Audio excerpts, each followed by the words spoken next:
Well, hello there, friends, and welcome to Virtual Strangers 105. I'm your host, Wes. With me, as always, my good friend Roots. Roots, we did it. We Eh, made it. Yeah, no, I was just saying I don't know. I don't like technology that does weird stuff. I've got should be seeing a green box there and it's not green, it's red. Well, so it's bouncing back and forth. So I guess I got a good variety of colors. But it's topsy turvy world today, Wes. I just got into discussions in a Facebook group about how it's okay to use your shirt to clean your lenses and how I'm an idiot and how there's no danger of scratching anything. It was the weirdest conversation I've ever had. I've never been ganged up on by six people and then been told that I was the one starting the argument. Very bizarre and very irritating because people are, let me tell you this, don't use your shirt. Even if you think it's all cloth, it probably has some metal in it or something. You're probably going to make circular scratches in your lenses. And yeah, I guess a shout out to Shane for being an idiot. I can't do it on that. Can't say that on the Oculus group, but I can say it here, Shane. You're an idiot. So Well, the Oculus group must underestimate just how soft Roots' shirt is. yeah, well, it's a pretty soft shirt, but I just don't want to damage my stuff, man. And I hear things all the time down the road where people are like, "Oh, I don't. What is this scratch I see? Or how did I get it?" Well, you're using your shirt, bro. Not very wise, not very bright, pretty stupid. So Anyway, welcome to Virtual Strangers 105. Uh, Roots, it's weird, We generally come into these Sunday shows looking to just talk about the VR news of the week, and we put off the review discussion about what we've been playing until Wednesday. That's our typical format. This is what we like to do.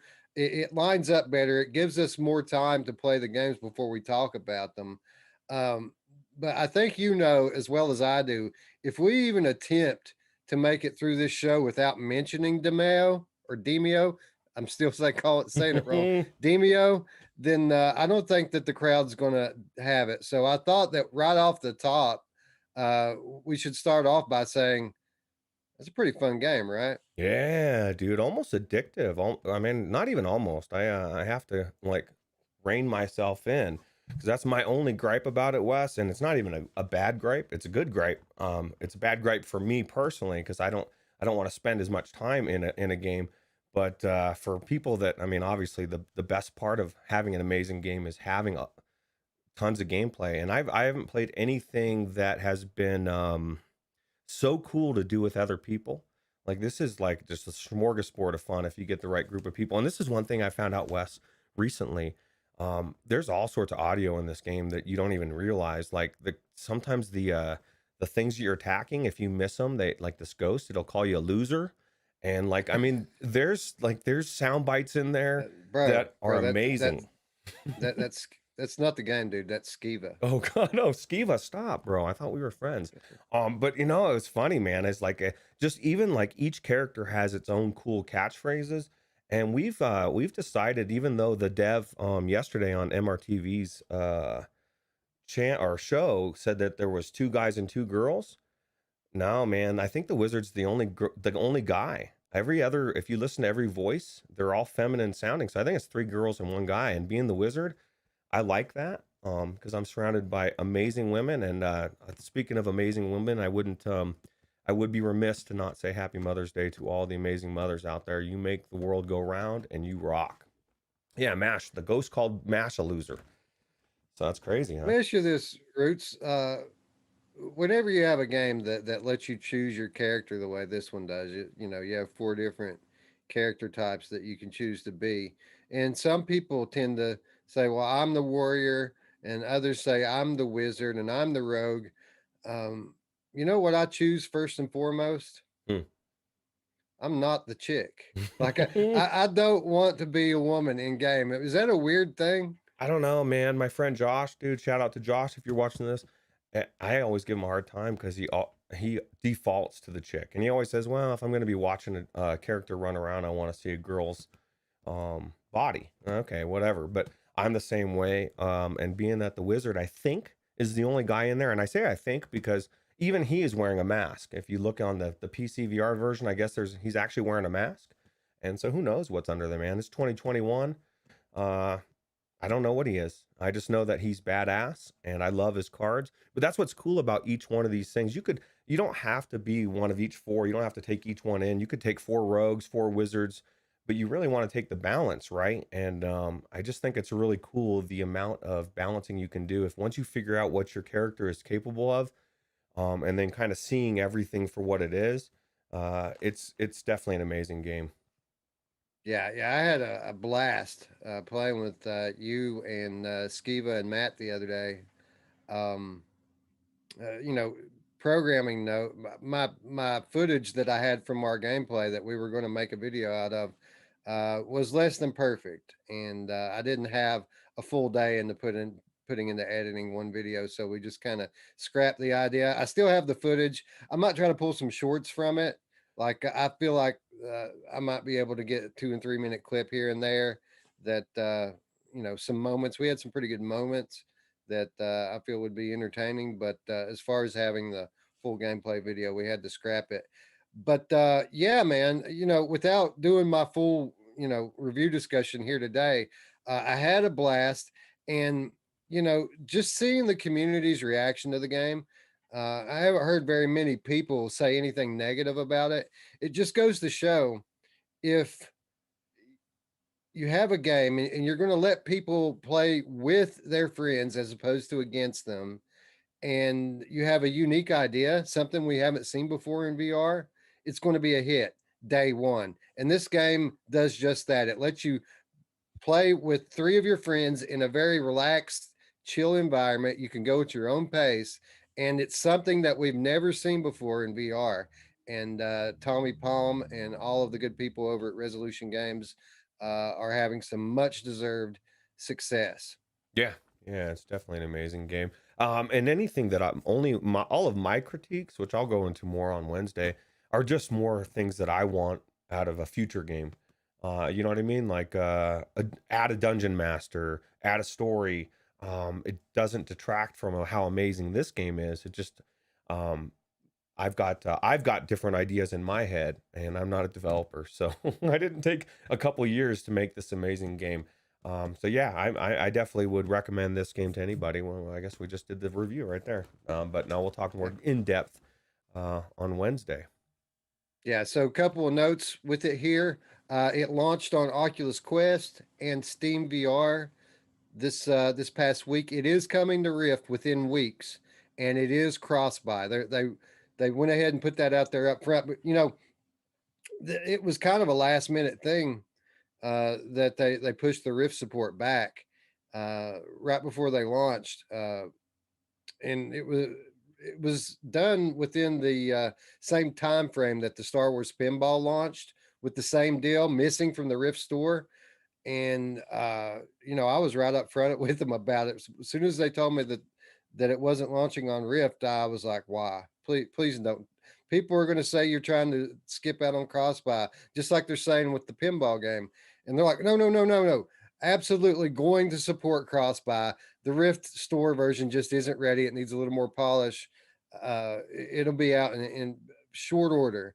And I'm glad that they went ahead and put it out there before the game even launched, that they are supporting crossbuy. So those of us out there who have multiple headsets can make an informed decision about which copy we want to get. Absolutely, and Mash has a good point, man. They're giving away a free copy in the Oculus Quest 2 group that Mash Daddy runs, and I'm a moderator of. So if you are a part of that group, or if you aren't and you want a free copy, here's a good chance to do it. All you got to do is go in there and say you want it, and you'll get a chance to win it. Definitely an amazing game to win, since it is $30. Now, before I forget, because I've already forgotten two or three times, Wes, um, I'm glad you saw that footage, because I was talking to some people last night about how because I think it was Mash was asking me if we still were going to put that out, and I said it was not, it was less than perfect, and we were discussing maybe the Patreons wouldn't mind watching a less than perfect video to watch the entire thing.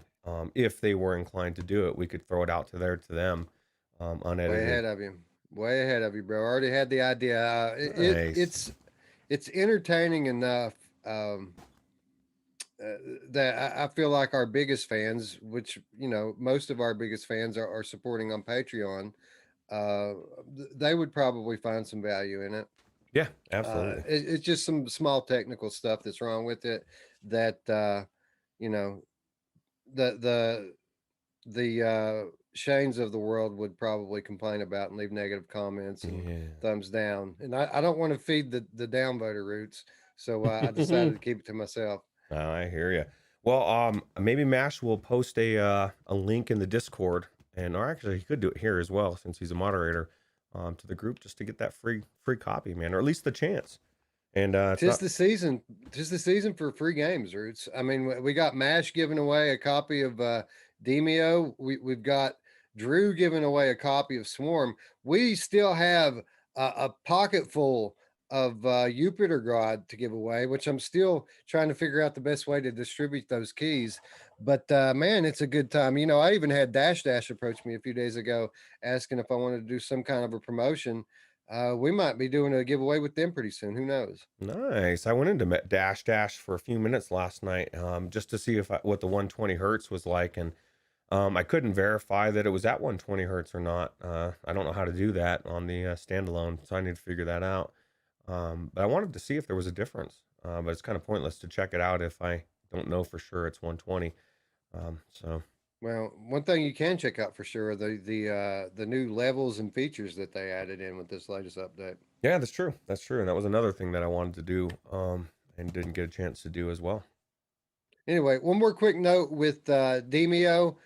They have teased an expansion pack, The Realm of the Rat King, coming this summer. So I think one of our biggest wish lists with Demeo is to have another level, to have kind of a different story, different characters, different enemies, different cards, and like just like a tabletop RPG, we're going to get a new pack in short order. So those of you who are playing this game and loving it, hang in there.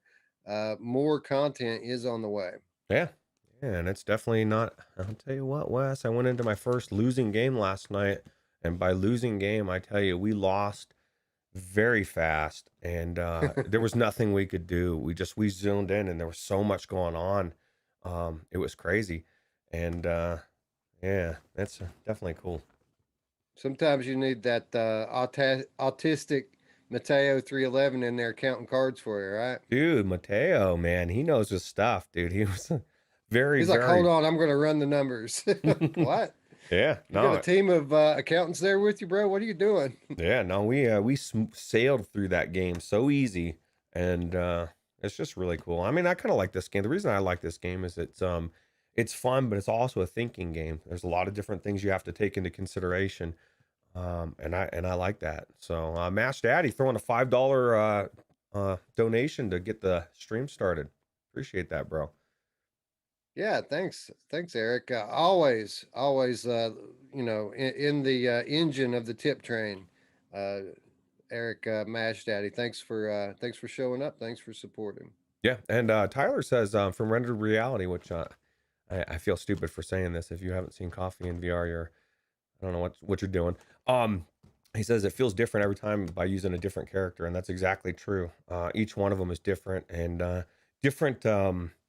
Like the rogue, if you didn't take a rogue, bro, I don't know how you win this game, man. You need that coin flip. You need the warrior. You need to soak up the damage, right? You need the elven person, the archer to hit stuff from a distance. Like each one of them does have a different flavor and a different way of playing. And that being said, I still have yet to not be the wizard. I feel like he's got a beard and I have a beard, so we kind of have to.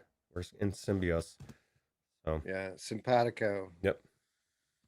Anyway, lots to talk about this week as usual, but of course, we need to start it off the way we always do by saying hello to our friends in chat. We really appreciate you guys showing up. We know that it's a competitive place, YouTube, lots to watch. So we appreciate it when you guys show up and participate. Techno Glitch in the house. He says, "What's up, everyone?" Traveling Man 3775. GTVR Super will give you the gamer tag horn. Holy shitballs in dash dash. Yeah, I heard this from GT actually that he has his own code for in-game stuff in dash dash, and I guess Hmm. it's GTVR Super is the code for it. So you guys be sure to put that in, write it down, and put it in next time you're in dash dash, and get your free stuff. Man, what a great guy, dude. I'll tell you what, I don't say that about everybody. Gamer tag is like way up there in my mind. Just a such a cool dude. Yeah, yeah, awesome guy. Drew is in the house as always. Wolveraza. He says, win or lose, who cares? As long as you're having fun when you're in VR. Absolutely. And Tyler in the house. Thanks for showing up, friend. Let's see who else is here. Onakazi's here. Says one of the Demeo devs was on Sebastian's podcast yesterday. Yeah, it was actually the CEO of Resolution Games, Tommy Palm, and those guys have a lot to be happy about. I mean, I don't know if there's any other VR studio that has leveled up in the Oculus Quest era quite as much as Resolution Games. I mean, they have really come into their own over the last year. Yeah. Yeah. Um, And what's cool about it is I'm seeing not all the developers, but there is a trend of like it's for some of the ones, just each game gets better and better and better. And it's just such an amazing time to be into VR for sure. Greg's VR stopping by says, "What's up, y'all? What's up, Greg?"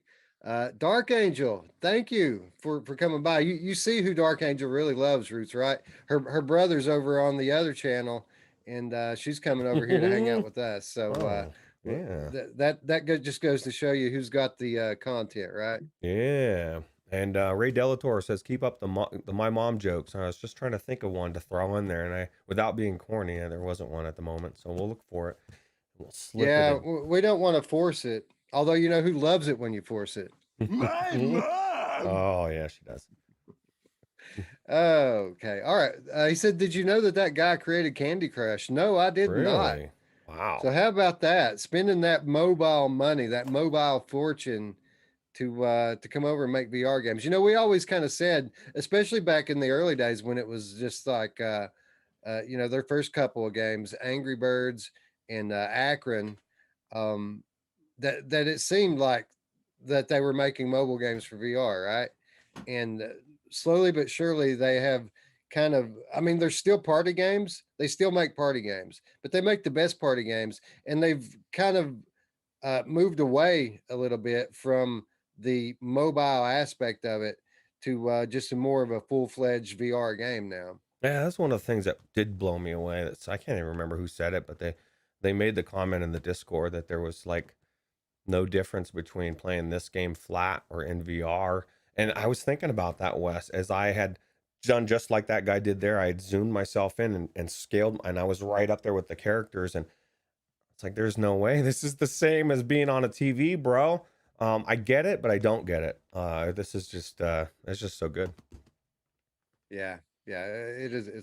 It's a great time.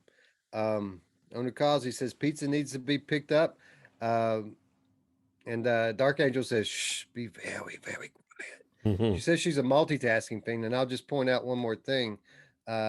We see who's on mute and who's not, right? Well, yeah, that's true. Well, there's I wanted sometimes we've even talked, Wes, where I get sucked into our own episodes and I end up watching the entire episode through, and I've already lived it. I was here, bro.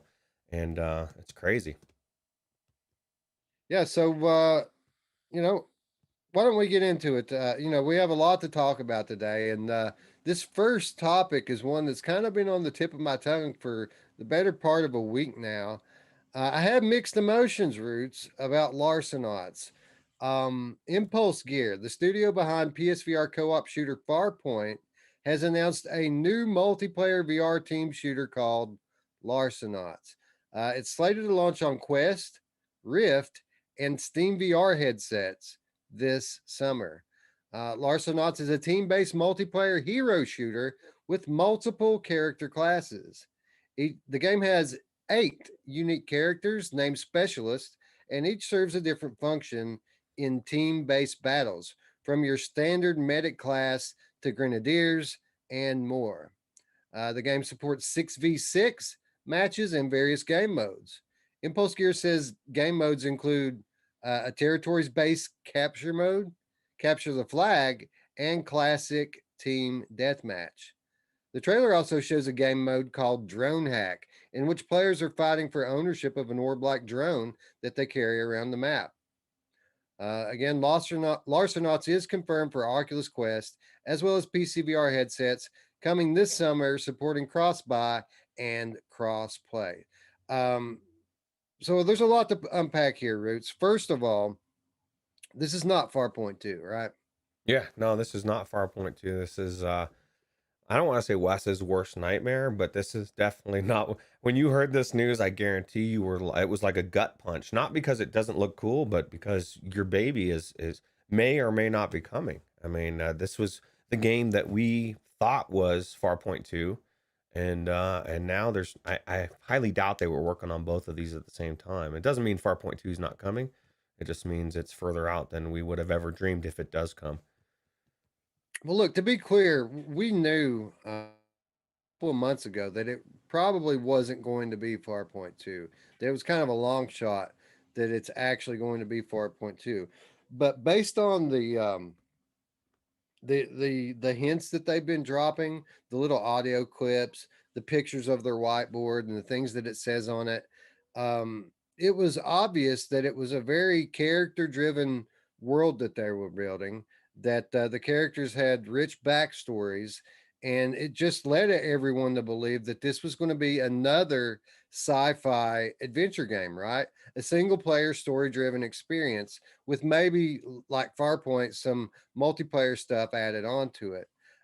So that's why it was such a gut punch when it was revealed that this is a strictly versus multiplayer game only.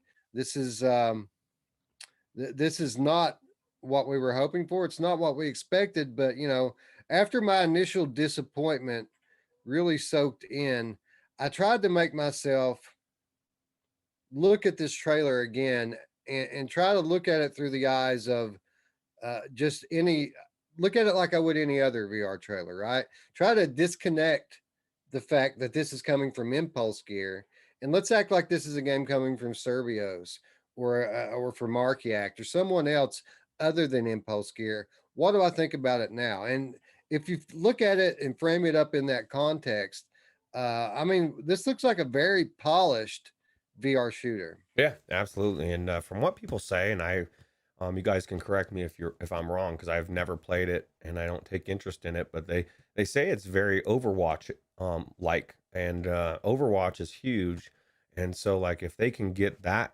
connection and people enjoy it just like Overwatch, it's going to be big. And I'll tell you what, for me, Wes, this has more appeal to me than any other shooter has ever had because I am a healer at heart. I don't care if I'm in Star Wars, I don't care if I'm in World of Warcraft. If we're going into a PvP battle, I want to be keeping you alive while you wreck other people. That's just what I love to do as a healer at heart. And there's not been any other game like this that has given me that option. And so I'm excited to see what this game is going to be for sure. Yeah, you probably really dug Evasion then, right? Because Evasion has a healing class in it, and looking at the healer in this game, it looks like they ripped uh, this this character class straight out of Evasion. Like the way the healing works in this, it not only works just like the surgeon in Evasion, but it looks exactly like it with the floating little crosses coming up from when you're healing someone with the beam. I mean, it looks almost identical to Evasion, and that was kind of the first thing I said. Was that this game looks like they took Evasion and made it into a football game. Yeah. Yeah, I agree. And Spry Guy says he thinks it's a little early for Larcenauts to be catch on and sustain a player base. And I think it's I almost disagree, and I'll tell you why. Because we have so many people coming into VR, and I see this in the Oculus Quest group all the time, and I have to remind people how blessed we are and where we are in VR today versus 5 years ago. And they'll be saying, "Dude, like I'm loving VR, but I'm starting to get bored. Where's the AAA games? Where's the games that I've played? Where's the Overwatches? Where's the the Fortnites? Well, we got Pop One." So, like I said, if they can connect themselves to Overwatch, if they, because there's a lot of people coming into to VR that love that game. If it's even close to the gameplay, I think it's going to be huge. I think it's going to blow up bigger than people think. If it's not, then you could have a player base. You know, I know that's one of the things that Anthony was saying in his tweet is that there's no lack of multiplayer PvP games, and that is true. But most of them are all the same. Most of them are like Pavlov. Most of them are like Onward. This is different. This is completely different, and the mechanics are different. There's no healers in any other ones. This is going to fill a gap that isn't filled yet. So I think it's going to blow up. That's my instinct tells me that it's going to be bigger than we think, and I can't wait to try it. Yeah, it's obvious that that's the market that they're going for. You know, the thing that really set Overwatch apart from other shooters of its kind are the emphasis on the characters, right? You're not just picking a stereotype character and going forward with something that has zero personality and a few punchlines. All of these characters are fleshed out with backgrounds and personalities, so it's obvious that that's the market that they're trying to tap into. They see the success of like a Population One pulling in the Fortnite crowd, and they say, "Hey, what can we do? How about Overwatch?" It makes good solid sense. Now, with that said, um, Spry Guy has a point. You know, it's a risky thing to go multiplayer only, even at this point in VR. Maybe not as risky as it was a year ago, or 2 years ago, but it's still it's all or nothing, right? They're either going to fail miserably or it's going to blow up. There's not going to be any in between here. It's really going to depend on whether or not they can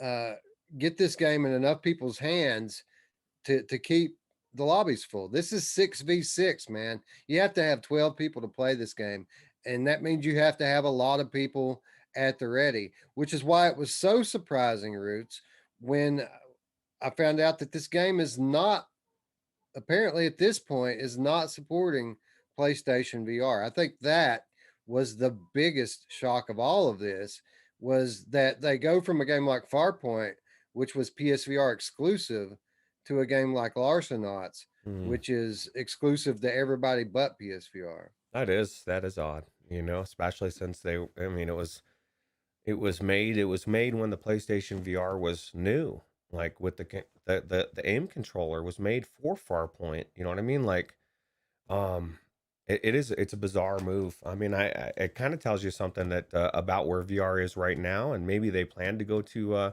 PlayStation VR, but they figure there's no real rush, because they're wanting to hit the PlayStation 5 or the PSVR 2 release. Maybe I don't know, but it is very bizarre. I would thought you were going to say there was no cross play between platforms, and then I was going to say this thing is dead, dead on arrival, because you have to have the player base. I think it's going to be okay though. There's so many people coming into Quest every single day, and people are snatching games up. And I guarantee this game will be one of those. And I guess the biggest thing will be what the cost is, you know. And this would be warning, warning, Will Robinson. You know, I don't care how good the game is, dude. Um, the model that should be in place is reasonable price, selling a lot of copies, not a really expensive price, and now you're limiting your cost. You know, I say $20 or less. This thing flies out the door. Even $25, it Uh, does well. there's not a chance in hell this game launches for a penny less than $30, and I'd Yeah. be surprised if it's that little. You know, Farpoint was like $40 or $50 when it launched, and I don't see this being much less than that, if any at all.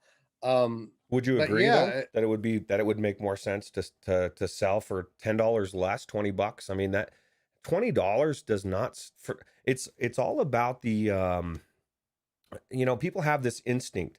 Certain prices instantly sound too high. It doesn't even matter if it is too high. But if something is so reasonable, you almost can't help yourself but buy the damn thing.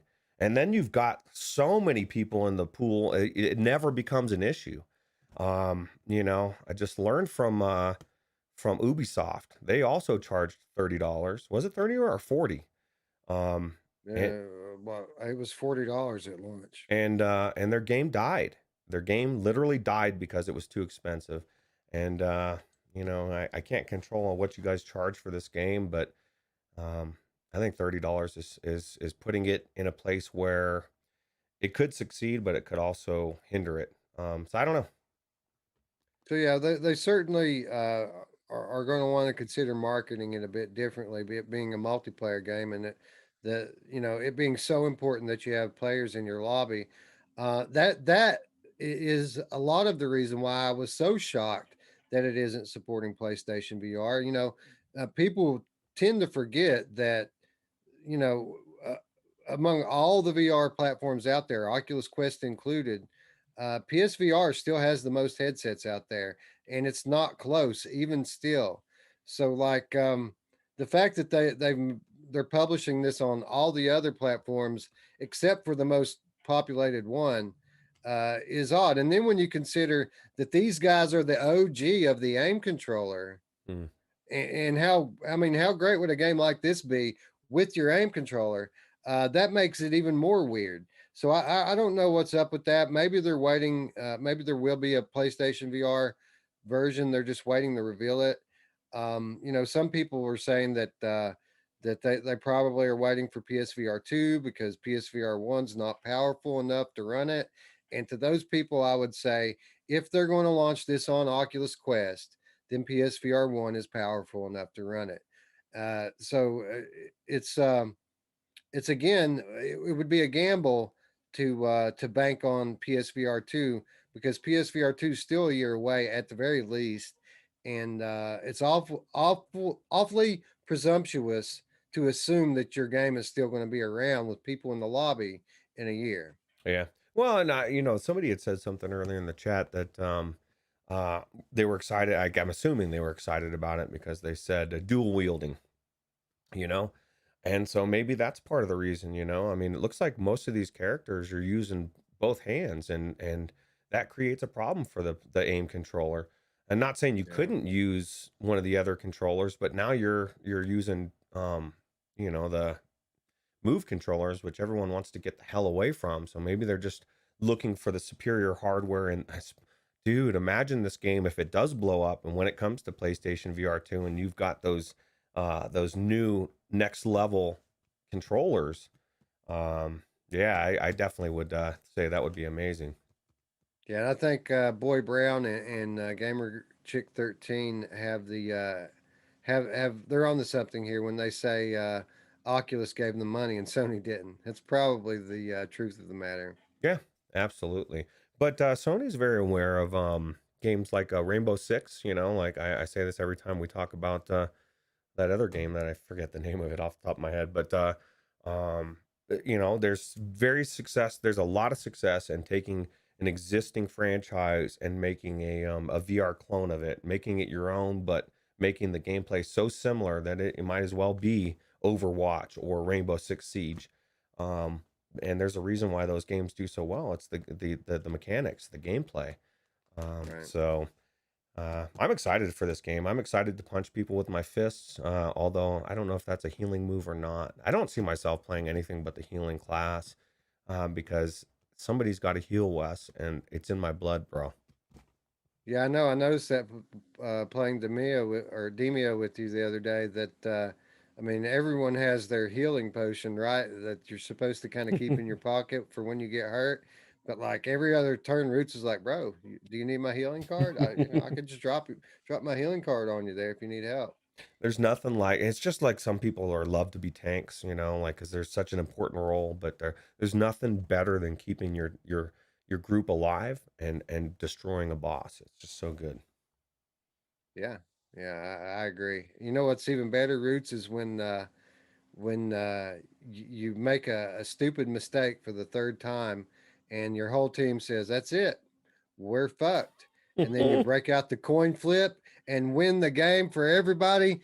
That's the shit. Yeah, dude. And that's what's crazy, dude. That coin flip, it is a 100% going to get nerfed. It has to, dude.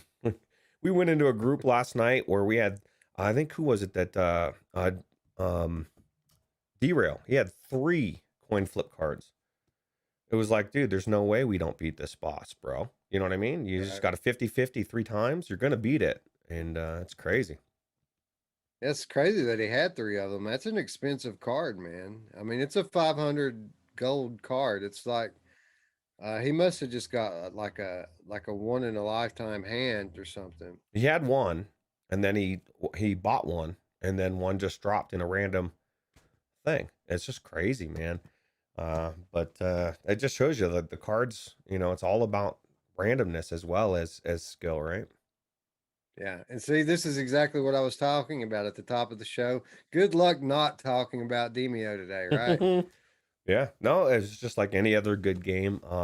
When I play a good game, whether it be Swarm, Crashland, Demeo, I want to rave about it, because the gameplay is so good, and I've been waiting for these games for 3 years, Wes, since first played my very first game.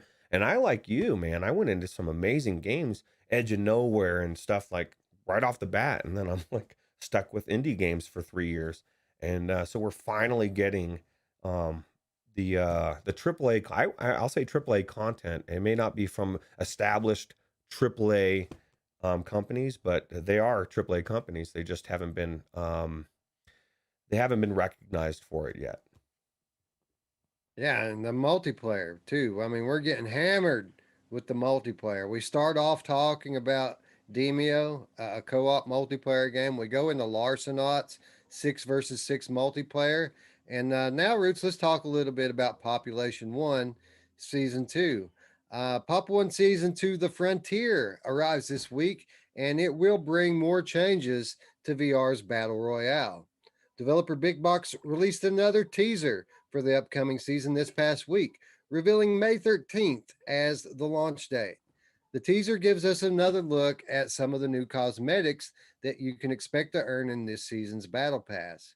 The trailer also apparently confirms a new dual wielding weapon type, which looks to be twin double barrel shotguns. As the camera zooms out, we also see what looks like a brand new section of the map that looks ripped straight out of any Western movie.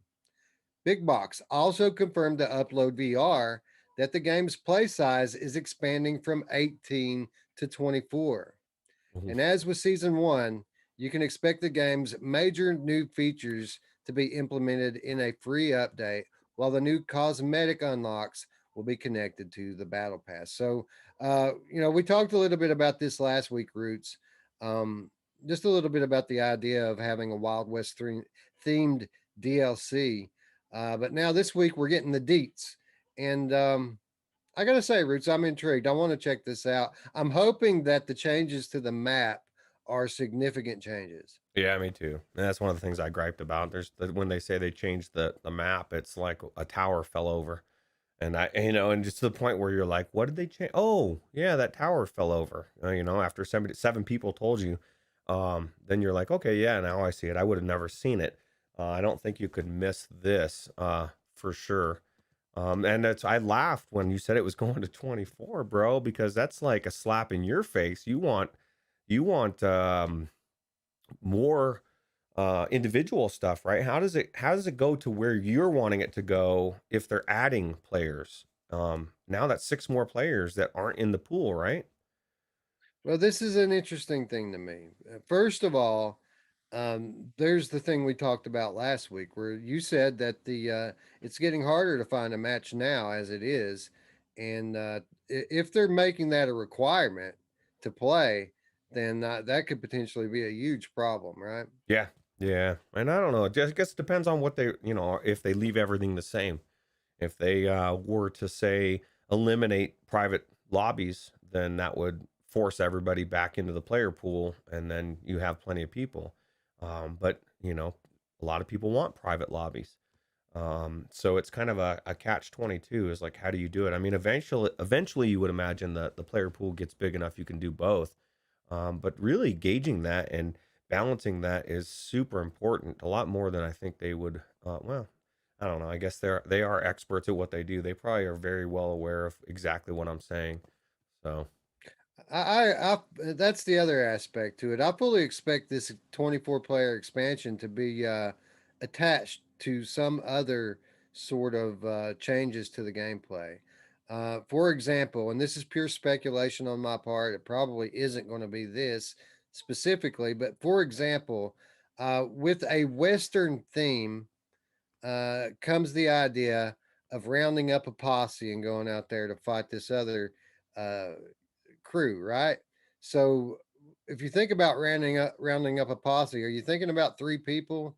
No, I'm thinking more like six.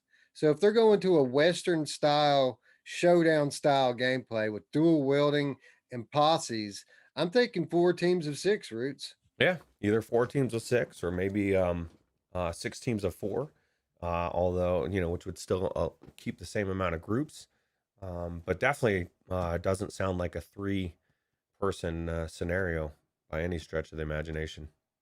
And it also makes me hopeful. I mean, if you're going to try to cram I'm sorry, six more players into this map, you're going to need a bigger map. So it makes me hopeful that this Western theme isn't going to be merely a redecoration of certain parts of the map, but hopefully this will be an expansion of a map with a whole new area added in, a permanent area.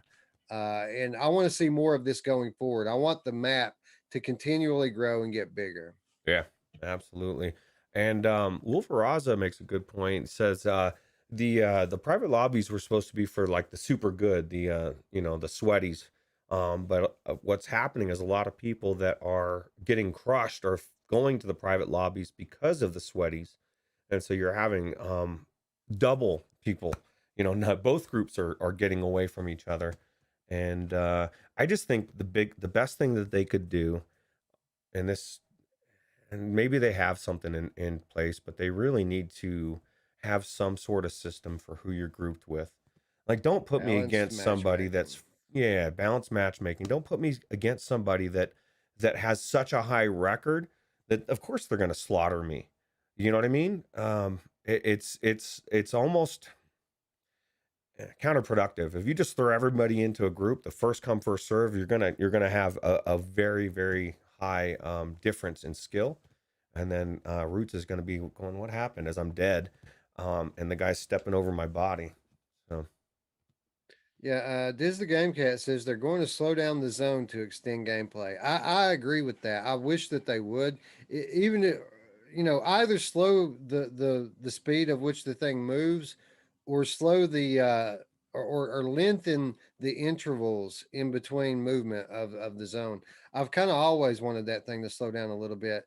If they would make a change like that, slow down the rate with which uh, the thing moves in, and add a player or two to the squads, you're talking about uh, really extending the length of a match, uh, which in turn keeps people from waiting in the lobby so long because when they get in a game, they're in the game for a little while.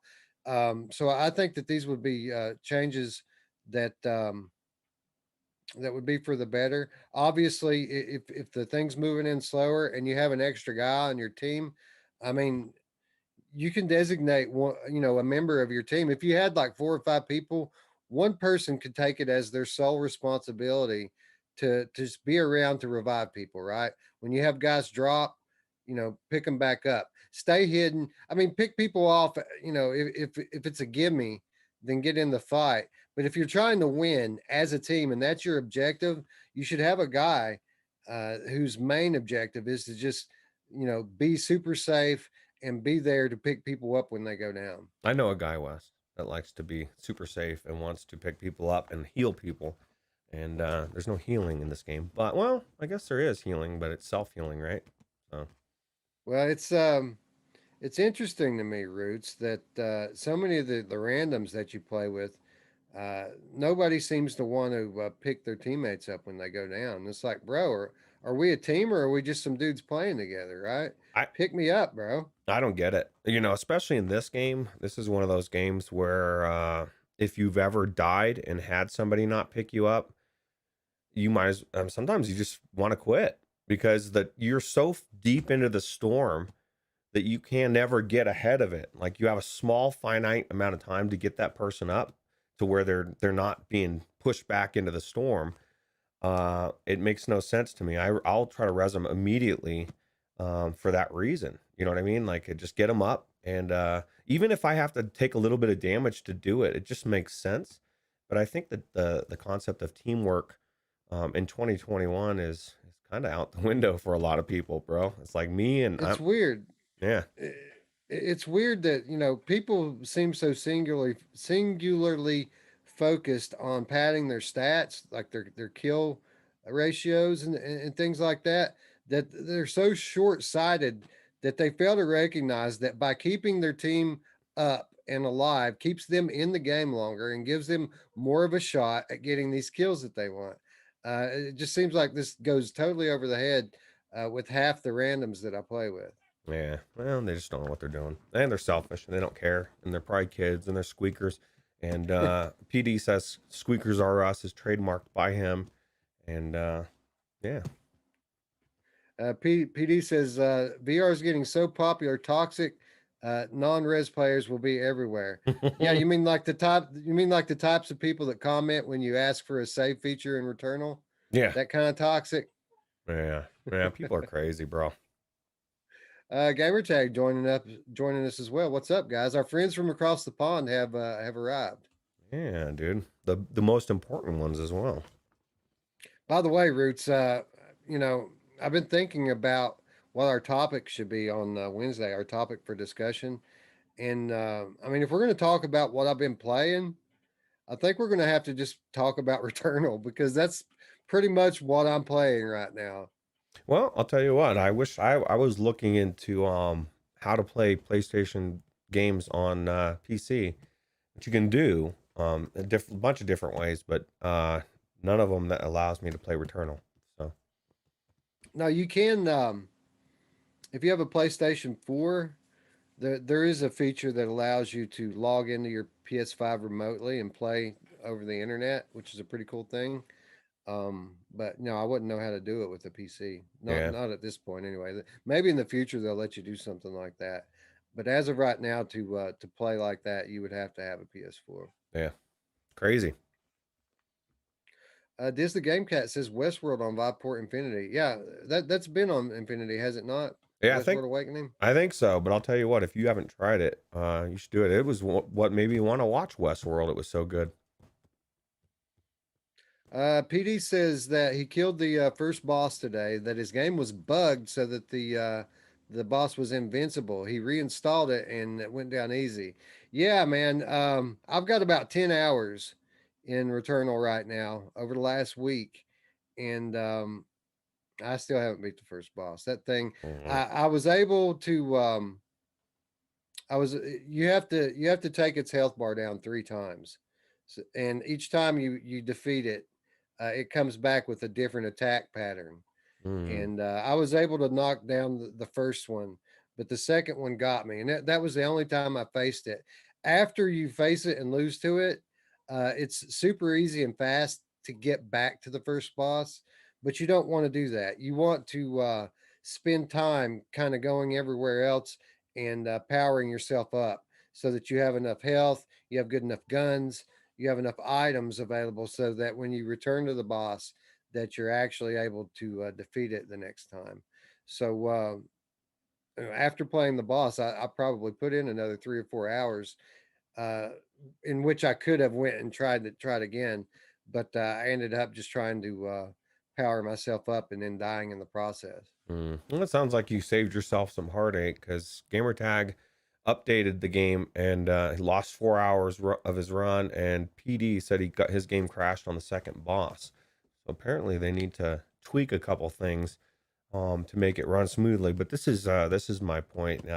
What I've been screaming for a while now is about gameplay being so. I mean, if it's done right, man, it's addictive. Even, I don't care if it's flat or in VR. Imagine this game in VR, dude. You probably would be playing it right now. You'd say, "Screw the show." Um, it's good gameplay. You can't substitute it with graphics. You can't substitute it with anything. Either it's there or it's not. Either the devs have taken the time to put the loop in there and make you feel like you want to continue playing, or they don't. And up until the last year or so, I'd say most VR games didn't. And we're starting to see that. I'm starting to feel like more games than not are coming out with amazing gameplay. And that's why I get so psyched about VR, because finally I want to be in these games again outside of looking at my hands and climbing across a ladder. You know, it's we're entering a good time in virtual reality for sure. Yeah, and so many amazing games coming. We have so many amazing games that we know are coming soon. And I was kind of thinking about maybe making that our topic. The only problem with that is I mean, we could do 3 hours on that by itself without even talking about Demeo and the Wizard's Dark Times. So I don't know. I don't know if we should make that our topic this week anyway. I feel like that's maybe more of a standalone episode. Yeah, absolutely. Especially since we can't seem to get our episodes under 3 hours anyway. We definitely don't need to be adding a 3 hour topic on its own. Right. So we'll figure out what we're going to talk about, but confirmed we're going to be doing a review discussion of Demeo and give some impressions of the Wizard's Dark Time for Oculus Quest. Absolutely. Anyway, moving on, we go from Demeo, a multiplayer game, to Larcenauts, a multiplayer game, to Population One, a multiplayer game, to Operation Armstrong. Aust- Australian indie team Full Bean Studio is gearing up to launch Operation Armstrong later this month for PC VR headsets. Operation Armstrong is an asymmetrical sci fi party title where players have to save the world. An army of lunar robots plan on crashing the moon into the Earth. So it's up to you and your infiltration team to stop the disaster by completing a series of dangerous missions. The VR player will take will take on the field operative role, having to carefully sneak around the robot's base. The rest of the team can join in via mobile, logging in through a browser for cross-platform local co-op with a 12-player limit. The VR player is completely defenseless, relying on quick wits and actions to avoid the robotic guards. This process is made simpler by the team of mobile hackers who can assist by clearing obstacles and disrupting the enemy. Mobile players have a map overview of the base where they can control doors, teleporters, and other infrastructure. In addition to the core co op gameplay, Operation Armstrong also features level scoreboards and completion awards. To aid longevity, the game will include a level editor and online level sharing through the Steam Workshop, so the community can go wild with their own designs. Full Bean Studio will launch Operation Armstrong on May 18th via the Link Store for Quest and Rift, as well as Steam for Vive, Index, and WMR headsets, retailing for $25. So here we have another one of these Roots, asymmetrical multiplayer co-op. I always wonder about these game Roots because I've never really have played too much of them. I mean, we've seen a few of them now, right? We've got, of course, Carly and the Reaper Man, which is a really good one. But we had Akron, Attack of the Squirrels. We had Don't Talk and Nobody Explodes, and there was even like a newer version that was similar to that, another game. I forget what the name of it is, but we've had a few of these, and I always question just how successful they can be, to be quite honest, because I don't know that there's a demand there for this type of game, but apparently somebody must be playing these games because they keep making them. Bout of Blood, there's another good example of a game that works like this. Roots, have you ever got into this asymmetrical co-op style game? I've never been had anybody that wanted to play flat version of a game with me while I'm in VR. And I don't know if this, and I guess it's the wording of it. Is this something that, like, as a VR player, I can just link up with random people that are on their phone, or do I have to have people that I know? Because, like, that's the crux. That's what screws them. I just need to be able to go in there, and just like Demeo, if I don't have friends, I can just meet up with three random people and play. I need to be able to meet up with three or with other random people that have their phone and they want to help me or whatever. But if it has to be somebody that I know that can locally hook up, DOA is that's my opinion. It's just not going to succeed. We're not in that place in this world where people are hanging out with virtual reality players and using their phone. You know what I mean? It just I don't know. It's bizarre to me. Well, here's where this game I feel is a little bit different. If I'm understanding it correctly, and I don't know. I don't know if randoms can join your game or not. I'm not sure if there's going to be um, a way for them to kind of backfill the extra positions or not. But the one thing that kind of separates this from these other asymmetrical games is you don't need to have other players to play it. I'm pretty sure that you can play this game by yourself. It's just having the other players makes it more fun, and it makes it a little bit easier for the VR player to have help. Yeah. Well, okay. Well, hopefully, hopefully there'll be ways to hook up with people. I don't know. Boy Brown says he played Akron with his cousins at Christmas, and that was brilliant. They all got on the app on the phone and took turns to play in the headset, and that's great. That's just in my experience, that's not common. That's abnormal. You know what I mean? And maybe I'm out of the loop. You know what I mean? I just think back to Anthony trying to convince his kids to play with him uh, for Carly and the Reaper Man before it was both in VR headsets, and then my own personal experience. Someone like you would have no problem. Your kids would chomp at the bit to play with dad, on their phone while you're in there. I just Yeah, I don't think yeah. the pool is big enough for that if that's the way it is. Yeah, if it's necessary, then it kind of does seem like a family oriented thing, right? If you've got players in the house with you, then this type of thing is going to appeal to you, and if you don't, then it probably won't. We've had a few of them, but we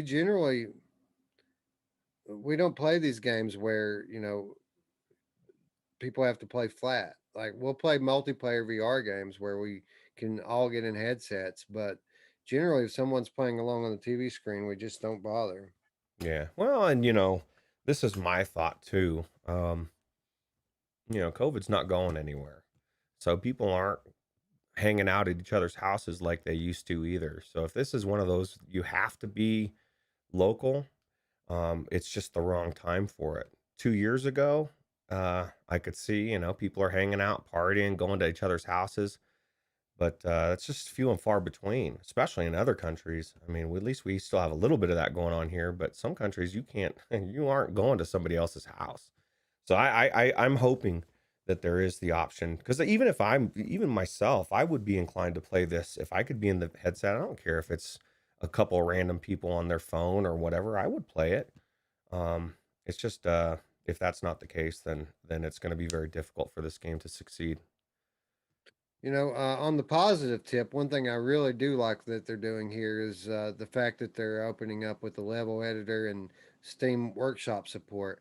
That's going to it's going to go a long way toward fulfilling the value proposition for the $25 price tag that's coming with this game. That Steam Workshop functionality is going to mean a lot of content. So if this turns out to be a fun game, uh, we're going to see people in it making levels left and right, and again, you can always bring your friends in to help you play. So it's another game. I kind of feel like it's the theme of the day, right? It's either going to blow up or nobody's going to play it. Yeah, absolutely. Do you think if it succeeds well enough or does well enough, it'll come to Quest? Because that's kind of a weird thing too. Is like this is a PC VR exclusive. Clearly, it's not a graphical thing. It just it's also limiting your pool, and as the Quest blows up with user base, and the PlayStation VR is still the number one, the top. You're excluding your two biggest pools of players to put it on PC VR only. And I can only think of two people that are just really thrilled about this, Jarillo and Scion. Other than that, there's a lot of people left out of this equation. Well, here's an interesting thought for you, Roots. So I think that people can either play via mobile or PC through a browser. Uh, the flat screen players. Here's the weird thing about that is um, over the last week, Facebook's been teasing Android support for the Oculus Quest headset, so that you're potentially going to be able to install and use Android apps from within your Oculus Quest. So the interesting thing about this is even though it's not going to support Oculus Quest at launch, the flat players might be able to play from within inside their Oculus Quest. Hey, well, hey, that at least would give you an option, right? Options are good. Um, I hadn't even heard of this thing until recently, and I hope I'm success. I just feel like a few of the decisions are going to make it difficult. The $25 entry fee as well is kind of a little high for this type of a game, but like you said, if they supporting the Steam workshop and with all the extra content that could be created, it could be worth it. It also could prevent people from trying it, but although that's Yeah, not that expensive these days. yeah, 25 is the new 20, right? Yeah. Um I think it's interesting, Roots. I think it's really just going to all depend on how fun the game is to play, and it's one of these game types that you can't really tell from footage if this game is good or if it sucks. Like it looks polished enough; it doesn't look like it's broken or anything. But you can't really tell by looking at their footage here whether or not this is going to be fun to play. It it doesn't really show you much. I think a lot of their success is going to depend on how they market their launch. They need to get keys in the hands of content creators so that if this is a fun game, uh, the only way people are going to know about it is if they're told. Because again, you can't tell it by looking at it. People need to vouch for this game if it's good, and the only way that that's going to happen is if they get a buttload of keys out there and have people playing it and trying it out. Yeah, I agree. Hopefully they'll listen and they'll do that and send out some keys to some of the content creators and let us try it together. Yeah, yeah. I mean, well, we'll try anything, right? Yeah. Wolveraza says they're slowly but surely trying to raise prices of VR games. It's not just VR games, Wes. I saw PD's Resident Evil 8 video, right? And I thought, oh man, I'm going to check and see what this game is on Steam. And I had a heart attack, bro. $80. I was like, 80, no, dude, it's 70. no, it said 80. It was 79.99. You must have had a special edition or something. You Maybe. can get it.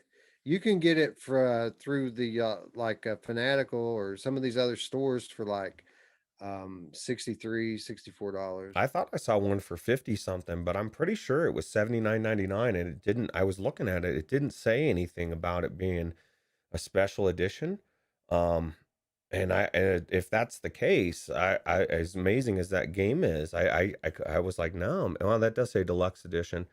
It says 71.52 on sale, 2% sale. I don't know. I don't know what the hell's going on. All I know is that I saw $80 and I just about crapped my pants.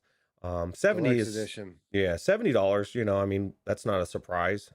We were told that prices were going up, right? So Yeah, and on while we're on the topic, I think that it would be a good thing for VR game prices to come up a little bit. I honestly do. And it's a hard thing to say as a consumer that you want to pay more for things. I mean, that don't make sense. But this is why it makes sense. Right now there are so many great games that cost so little money, and you're going to find out here in a little while when we do free stuff and killer deals just how little it costs to get a great VR game. Um, that it kind of drives the price down of all the newer games that come out, right? And what that does is it limits the profit potential for developers. So, if you're a prospective double A, triple A studio, and you're thinking about getting into to VR development, and you look at the Steam store and the Oculus store, and you see that the average price of a game is $20 or $25, and then you look over at the flat side, and it's $60 to $70, where are you going to go, right? You're going to go to the tried and true, to uh, the flat world where all the money's at. Now, with that said, um, there's a lot less VR games to choose from, and if you have a good game, everybody's going to buy it, right? That's kind of the way it is with VR. If you have a good game, everybody buys it. So it's an interesting thing. I still think that for the most part, people who develop VR games right now are either being paid to by like Sony or Facebook, or they just have a passion for the platform and they want to make a VR game. But I feel like we kind of need, as our games get better, and they are getting better, not only in gameplay, but in production value. The games are getting better. I feel like the price tag needs to raise to reflect that. Uh, I think that that's the only thing that's going to allow us to get the kind of games that we want long term. Yeah, absolutely. I mean, I have no problem paying more for a good game. You know, I'd rather pay more for a good game. You know what I mean? It's just yeah, Diz the Game Cat, and I think Paradise Decay said this earlier. I think it was in one day, Diz. They made over or 500,000 in 24 hours. He said 48 hours, but I think PD said 24 hours earlier. But either way, it's definitely blowing up, and it's the closest thing to D&D and VR. And this is one of the things I will say. It's not Dungeons and Dragons without the Dungeon Master, but it's amazing for what it is, and I think it's a stepping stone for more to come. Techno Glitch said, "Thanks, Biden." I say we need to pay more, and Techno Glitch says, "Come on, man." Come on, man. Come on, man. Anyway, yeah, Roots. I don't know what else to say about this. I think it's kind of hard to judge whether or not 25 is fair for it without playing it. It's hard to judge from the footage whether or not it's fun. So again, I hope they put some keys out there, not only for us but for like everybody. Every VR content creator that has any kind of a community behind them should be playing this game this week, and if it's fun, telling people about it. And I kind of feel like that's really the only thing that's going to make this a success. Yeah, absolutely. Unless they have a long-term strategy of word of mouth, with a few players telling a few more, telling a few more, telling a few more, and then make their money a year from now. But most VR devs don't have that kind of time. They need to get paid today. Especially indie ones. And Wolveraza says to check out Tavern Tales on SideQuest. He said it is D&D and VR. Check it out. So I might just do that because, man, I still have my image, Wes, of Demeo exactly as it is, except for you add a fifth person, and he's in his own slot, and he's controlling what you're coming up against, and he's deciding the story as you go along. You know what I mean? There's different cues, and he's creating walls, and I can just see, because Dungeons and Dragons, and a lot of people, if you never played Dungeons and Dragons back in the day, if you didn't have a good dungeon master, it sucked. Like, but if you had the right person in that role, their ingenuity, their I guess just being able to create this tale, it made it so much better. And I think that's what it's missing is a story and a dungeon master. But those are all things that could be added, and if they aren't, the game in and of itself for what it is amazing. It's just I'm looking to the next step after that, and I'll keep playing Demeo until it comes out. So Paradise Decay saying one for me, that Ralph, the dev of Vorpex, now has a working profile for RE8. Yeah, we were just talking about that, PD. We watched your video, and yeah, it looks awesome. It looks, I'm struggling with it, whether or not I should play or wait. I feel like as soon as I buy this on PC, the official VR version is going to get announced. So really, what my plan here, as of right now, to do with Resident Evil Village, I'm going to wait a little while. I'm playing Returnal right now anyway, like pretty heavy. Um, I'm going to wait a little while, and I'm going to let these Vorpex profiles get refined. It's only been out 3 days now. Just give it a few weeks. Let the community have their way with it. Let Ralph tweak it a little bit, and as the time goes on, the Vorpex support for it should get better. And then at that point, uh, after the Vorpack support has had time to mature a little bit, then I'll probably pick it up on Steam and for the first time ever go into a game uh, with that 2 hour mark in mind, right? See if it's playable in Vorpex. If it's good enough in Vorpex for me to pay full price for the game. If it is, I'll keep it. If it's not, I'll refund it. But I want to wait and give people a little bit of time to to tweak that profile a little bit. Yeah, well, I'm kind of the same boat. I want to check it out as well and play it in VR, but not at the expense of it being janky, right? So as long as it's really refined, I would be inclined to try it as well. Yeah, I will be trying it at some point. I'm not going to wait for PSVR 2 to play this game. If people are saying that it's running well in Vorpex, I'm going to try it in Vorpex. But that's the beautiful thing about Steam is, if I drop my $60 down on this game and it's not what it's supposed to be, then I can just get my money back. Well, as long as you buy it through Steam and not one of those websites. You know what? Right. What's kind of cool, Wes, is I imagine um, how amazing it's going to be for you because I guarantee you'll be using the G2. It'll be like looks so amazing in that headset, bro. And there are no downfalls because you're going to be using a joystick anyway. Even though the tracking is adequate and good, it just doesn't matter in a game like that, right? So Yeah, yeah. And talking about looking amazing in the G2, Tetris Effect Connected, a store listing for Tetris Effect Connected, the most recent version of the game, has appeared on Steam. Tetris Effect was previously exclusive to the Epic Game Store on PC, where it did still feature Steam VR support. The Connected update for the game introduces, get this, full multiplayer support with both competitive and co op game modes. This version of the game still fully supports VR and should also be coming to other VR platforms in due course.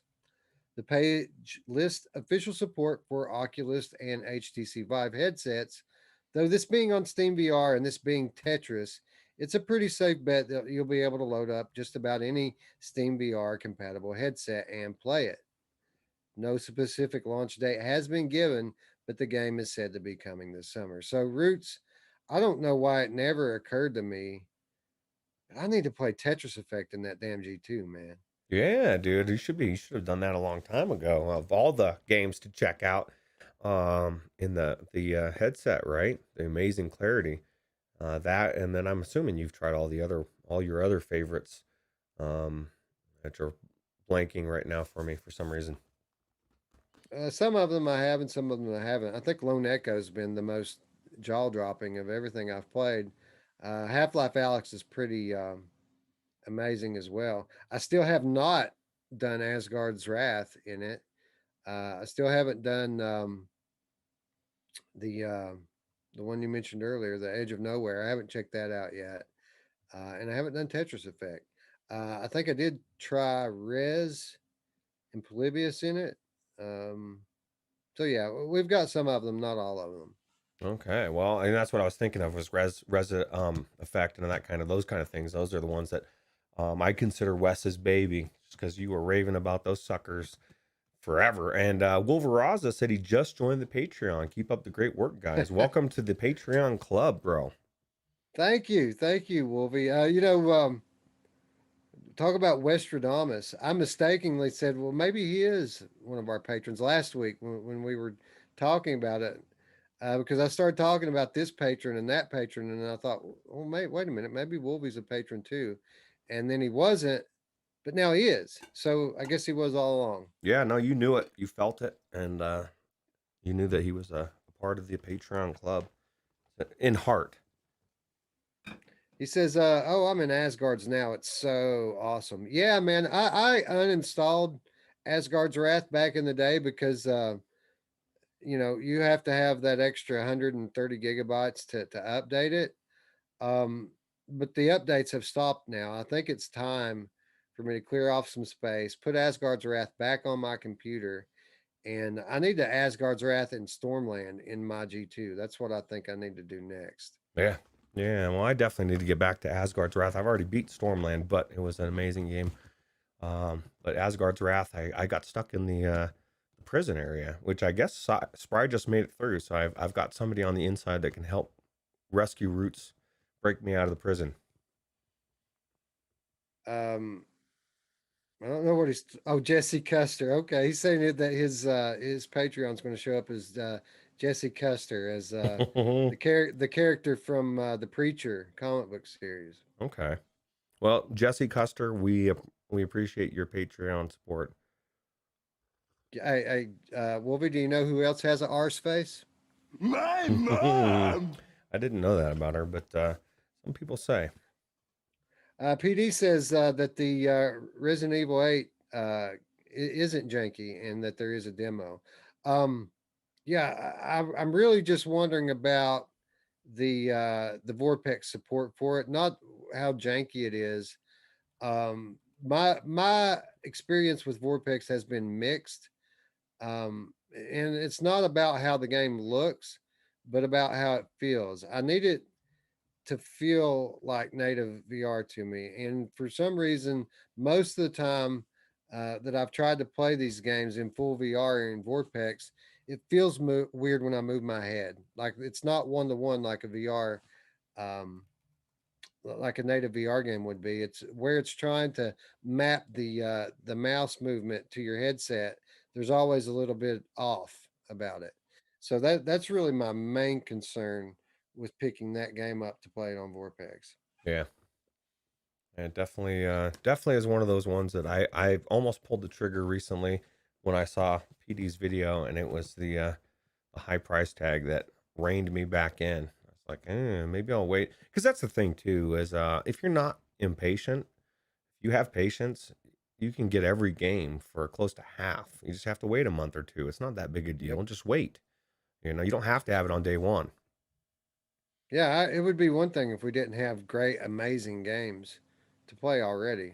Like, dude, I could not pick up a game for probably a year and a half at this point and have stuff that I love to play and never run out.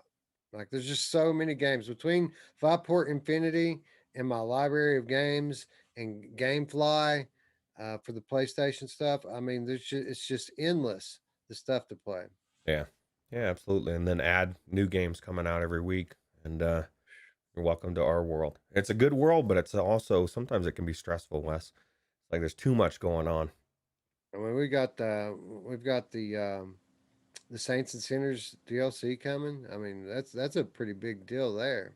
Yeah, yeah, I'm kind of excited to check that out. Somebody said in the Discord recently they just finally beat Saints and Sinners, and I felt like that was cool. It was a very good accomplishment, perfect timing. Now you're ready for the DLC that's right around the corner. It's kind of at the top of my priority list to do a full playthrough for YouTube of that.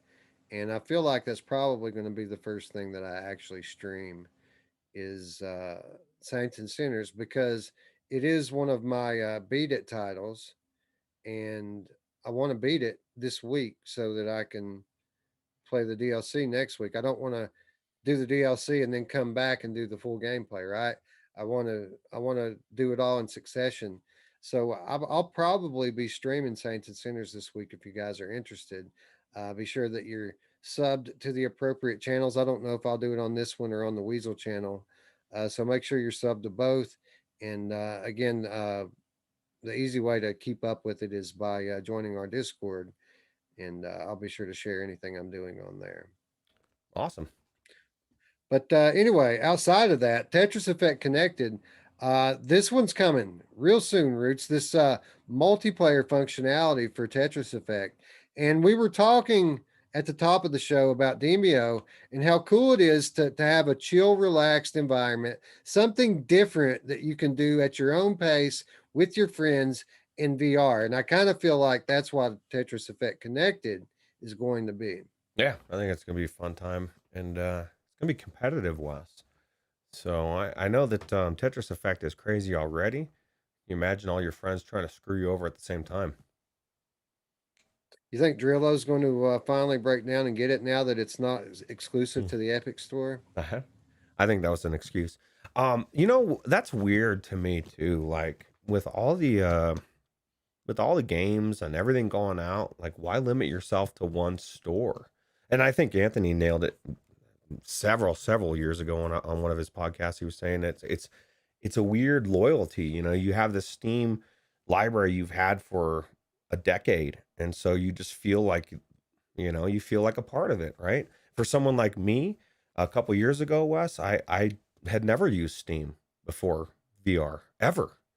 I didn't know what Steam was for the most part. That sounds crazy, but it was a new store for me, and so it just I can imagine myself saying, I'm not gonna do this Steam thing, dude. It's new. I don't want to do it. What would I have missed out on, Wes, if I had had that attitude? And then I turn it around and I say, Jarillo, what are you missing out on by having that attitude? It's just so crazy to me. Yeah, yeah. This is something that's been on my mind a lot lately. Are these homers, right? These people that they pick their platform and stick to it. Particularly in VR, this is mind blowing to me because someone who only plays Steam and doesn't play Oculus is missing out on a lot. Or especially people who are PlayStation homers, like these people. Uh, how much are they missing out on, right? Between Quest and PC VR. I mean, they're literally missing out on half of the great VR games because they want to stick with their PlayStation. Um, I don't get it, man. I love my PlayStation. I love my Quest, and I love my PC games, and I couldn't see myself going without any of it. Yeah, yeah, you're definitely limiting yourself. You know, it's one of the things that outside of wanting to have protection in real life, part of me regrets getting rid of my PlayStation VR, but you know, I had my reasons. But it's such an amazing platform, and there's just games out there that you just don't have access to without that ecosystem. So Yeah, it's crazy to me. All these PSVR guys playing Returnal right now, and they won't be bothered to play Stormland or Asgard's Wrath or Half Life Alex, and I'm just like, man, really? Come on, bro. yeah, come on, man. Come on, It, man. it hurts me for them, right? Because as VR enthusiasts, we're kind of out there, preaching to the world how great that VR is. But then over here's this whole subset of VR people who are shutting themselves off to the other great stuff. So it's like, if anybody should know better than to do that, it should be these people, right? Because they've been seeing it from the flat gamers the whole time. Now they're doing pretty much the same thing that the flat gamers do. I think a lot of it is we make excuses to ourselves, Wes, and I see this every day in the Oculus group with the 256 64 gig argument. People will say, "Hey, look, I don't need 256. 64 is perfect," and they'll give what I think is solid things for them. But it's really short sighted in the long run. And there's just it's just weird to me. I don't know. Yeah, Wolveraza says, I'm using Steam, Oculus, Viveport, and Virtual Desktop, and they're all constantly running on my PC. I still want a PSVR for the nostalgia and just to have all VR that I get. Yeah, I don't play my PSVR like I used to, but I take streaks, right? I'll take spurts that I'll get into it, and once I get into it, and your eyes adjust to it, and the imperfections kind of fade away, um, it's still the best library of exclusives in VR. Like there are games on PlayStation that you just don't want to miss. They're that good. Um, so yeah, so I totally get what you're saying there, and I can't wait for PlayStation VR 2. I think it's going to be a seismic shift in VR. I think over the next year, I think Oculus Quest is going to continue to build up VR's profile and, not only increase the user base, but also increase public demand. And then when PSVR 2 hits with this next gen, this truly next gen VR experience, I think that it's just going to explode. Yeah, I agree. And I think we're closer than we think to. I mean, obviously, I don't think it's coming out around the corner next month, but the way VR comes out and the way everything works, who knows how far out we are from it. So it's an exciting It's time. gonna time's gonna fly, man. We're already in summertime of 2021, and they announced that thing months ago at this point, right? 2022 is going to be here in a blink, and PSVR 2 is going to. I wouldn't be surprised if we don't hear our next little bit of news, our next reveal from PSVR 2 within the next 2 months, which is nothing. That's like that. So we'll be talking about PSVR 2 very soon Agreed. And on here. oh, go ahead. No, I was pretty much done Uh, anyway. well, I was just gonna say, Mepper's what he just said is a perfect example of why I think the PlayStation VR 2 is going to blow up like no other. He's never had a PlayStation, but when the PlayStation VR 2 comes out, he can think of at least 6 PSVR exclusives that he wants so far. So all those people that were put off by the Move controllers, the graphics not being as good because of the slim and how it was pushed and the power and like all of those people are now going to be inclined to want to try it, right? And all of those exclusives are still amazing. Rush of Blood, bro. If you haven't played Rush of Blood, that's on my high list. That's one of the games that I lament that I can't play. I would love to go into right now, if I could somehow get a bootleg copy onto my Quest 2. I'd do it, although it wouldn't be as good.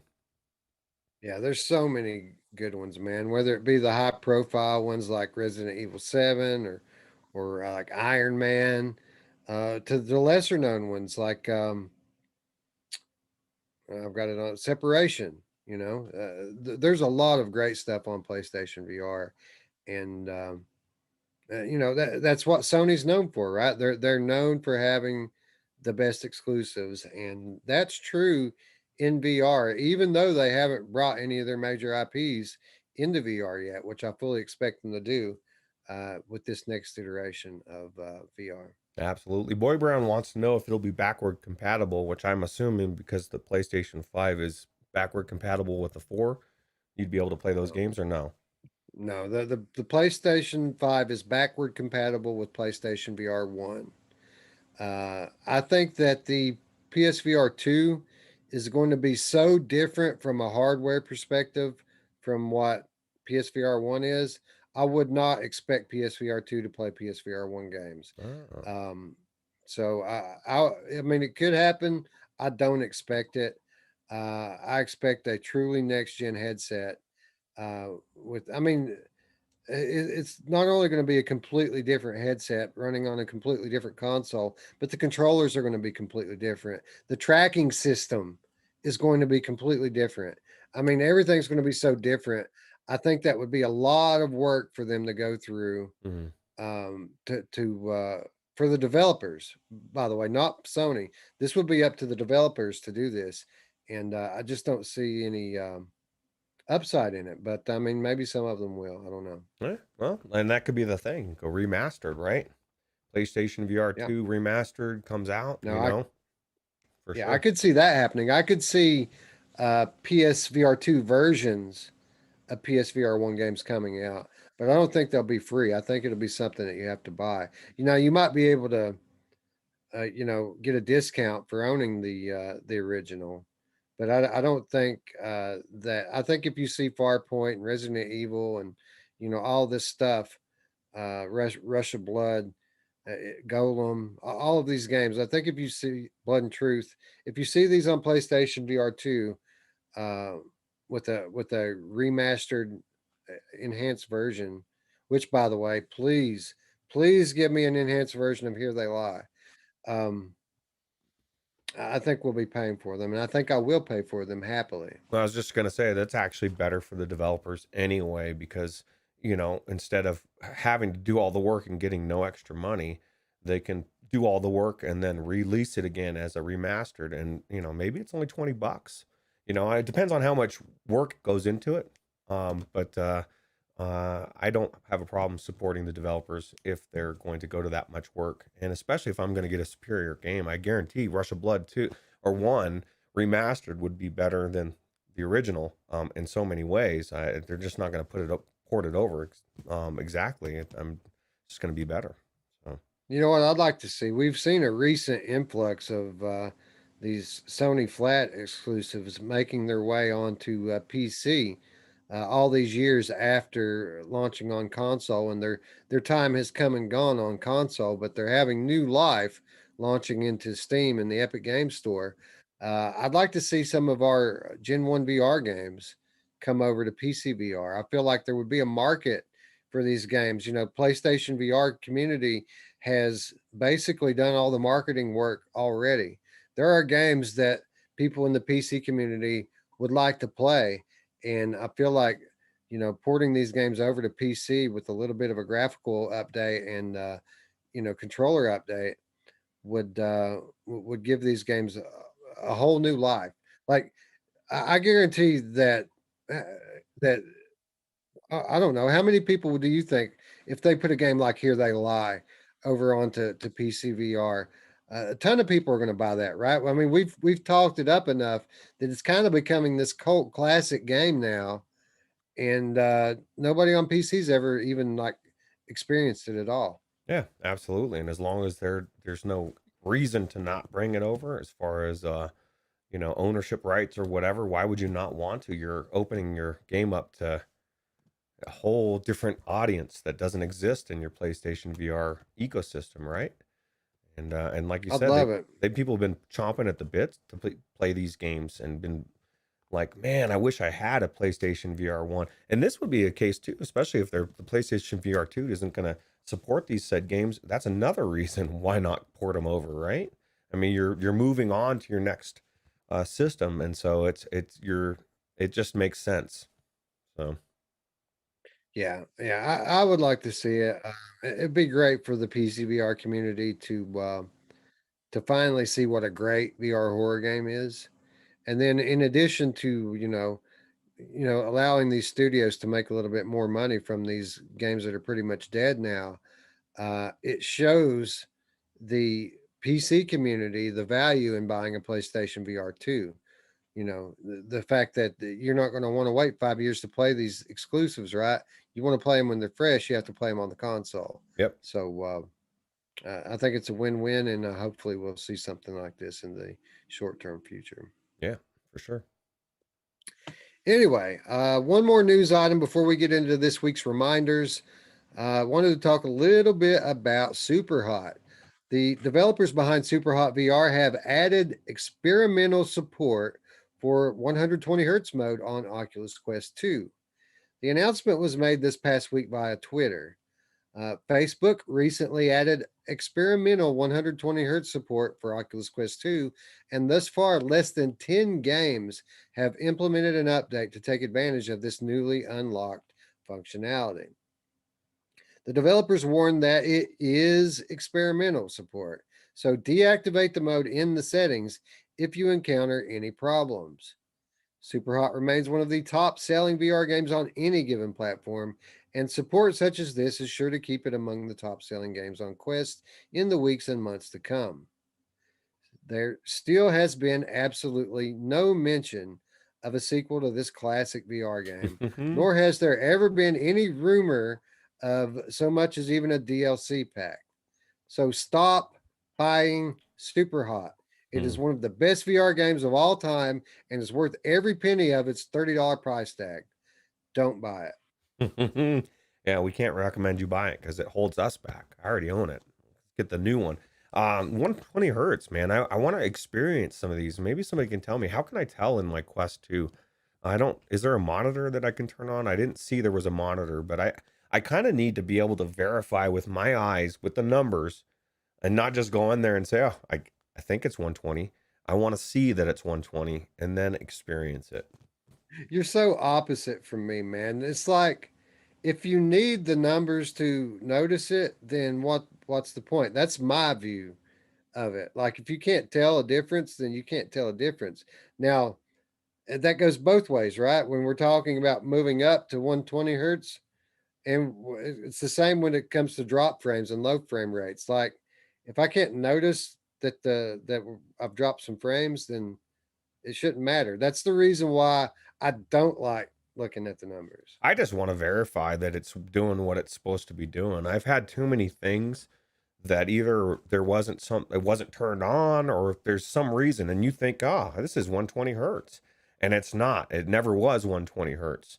Maybe it's just verifying it's on, or that it's working for that game. Yeah. You know what I mean? It's not necessarily going to make it or break. It's just seeing that it's working. Like I can Now go there, in and turn it on for PCVR. I can get a monitor and say, okay, it's at 120, it's stable, and then I'll turn that shit off and not ever thinking about it again.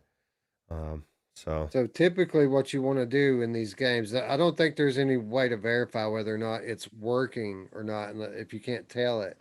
But what you can do, what you have to do is you have to go into your experimental features and enable it inside the headset settings. And then any game that supports it typically has a toggle inside the game that you have to enable as well. So okay. you want to do it inside the Quest settings and inside the game, and then it should be enabled. Well, and this is one thing that Radio Runt mentioned yesterday in the Discord. He said it does. I mean, of course, and we already know this. The battery life is already sucked quick. So my suggestion would be, if you're going to do a 120 hertz, hook it up to a battery or plug it in. You know, I plug my Oculus Link cable into my phone charger, and a lot of times do it that way. If I'm sitting, like something like Dash Dash or something where I'm not moving around anyway, why would I not have it plugged into power? You know what I mean? There's no reason to be wireless, and unless you just want to feel like, yeah, I'm wireless, and then an hour later your battery's dead. So, Or you could pick up the brand new VR Power 2.0 from Rebuff Reality. Roots, they're promising 8 hours of battery life for this new battery head strap. oh wow, well, that's pretty good, man. I mean, I know I've got about 8 to 10 hours with my 20,000 thing or whatever, but definitely nice to have it in the head strap, right? Yeah, yeah. That's what they're claiming. We haven't had any independent reviews of it yet, but Okay. this just hit. This news just hit the wire a few days ago, so we'll see how it works out. Cool. Anyway, I just wanted to mention that there, just to once again tell everyone how awesome Superhot is and why they shouldn't buy it, because I want a sequel. Yeah. And if they keep making millions of dollars on the original, then they're going to sit on part two forever. They'll never release it. Yeah. Well, hopefully it's coming soon. Yeah. You know who else is coming soon, Rich? My mom! Oh, Mother's Day, bro. Special day. Absolutely. um, who was it here? Hold on. I had a comment. Yeah, Corporate Zombie has a comment here that is precisely what I thought when I read this news story. He said, so funny that a game that effectively stops time will be running at 120 hertz. Yeah, that's the funny thing about it is that this game is more of a strategy game than an action game, and you spend a whole lot of time without anything moving at all.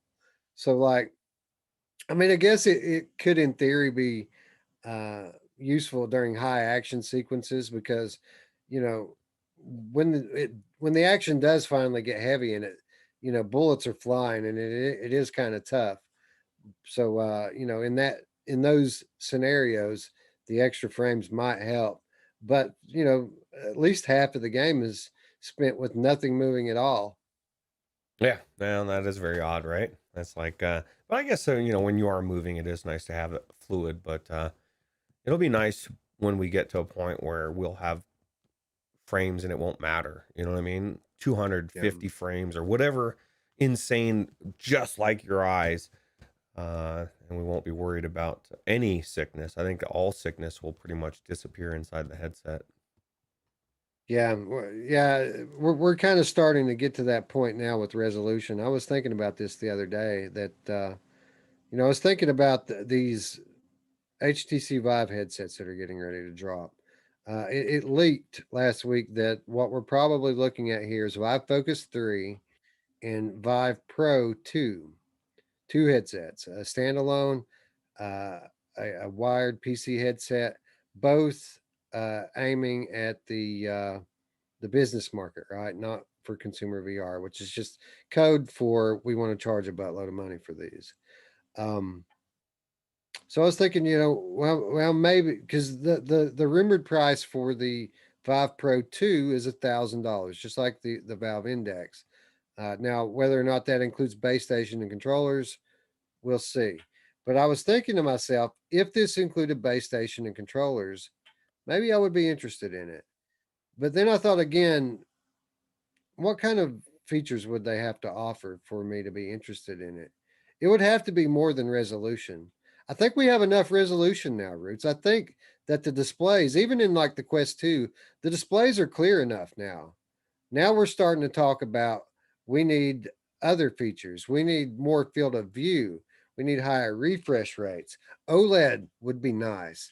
There are other things that they can do, but I kind of feel like we're there now with the resolution. Yeah, I agree. It's not that we couldn't benefit from a little bit more resolution, but the resolution is so good now that uh why focus on it now? You know what I mean? Start. And this is one of the biggest things that people forget, all of these things, especially resolution, the higher you go, the better your video card needs to be, at least on the PCVR end of it. And so you start to kind of limit other people. There's not that many people out there that are going to be able to run a G2 and have it cranked up like you are. Um, it's it's few and far between, I guess, compared to other things. So Yeah, you know, having more resolution, of course, would be nice, but it's so good already that it's not something that I'm willing to pay for now, like it was before. Like before, I was willing to shell out bucks to get a headset that has higher resolution. I don't think I'm there anymore. I think that it would take much more than just a super sharp display resolution for me to throw down some money. I'm happy with my G2 in that regards, and the the thing's finally starting to run like it's supposed to run. Like I'm not having issues with it anymore like I used to, and it's just a good headset now. So, um, yeah, it's going to take Vipro 2 showing me something for me to cut into my bank account and pick it up. yeah, agreed. And Spry has a good point. Says FOV, you need a lot more horsepower to push field of view as well. And that's my point. Is like, and Wes's point, you can't do it all. And at some point, you have to say, okay, the resolution's good enough. Let's now focus on bumping the FOV up so that people's video cards aren't obsolete. I mean, I see people all the time that are bummed out because their actual decent computer can't run VR because VR it needs power, right? So Yeah, and to be clear, I don't need it to be Pimax level. I mean, it'd be nice if it were, but it doesn't have to be 200 degrees. Give me 150. Give me 100, 140, 150-degree field of view, as opposed to these 90 and 100-degree field of views that we're using right now.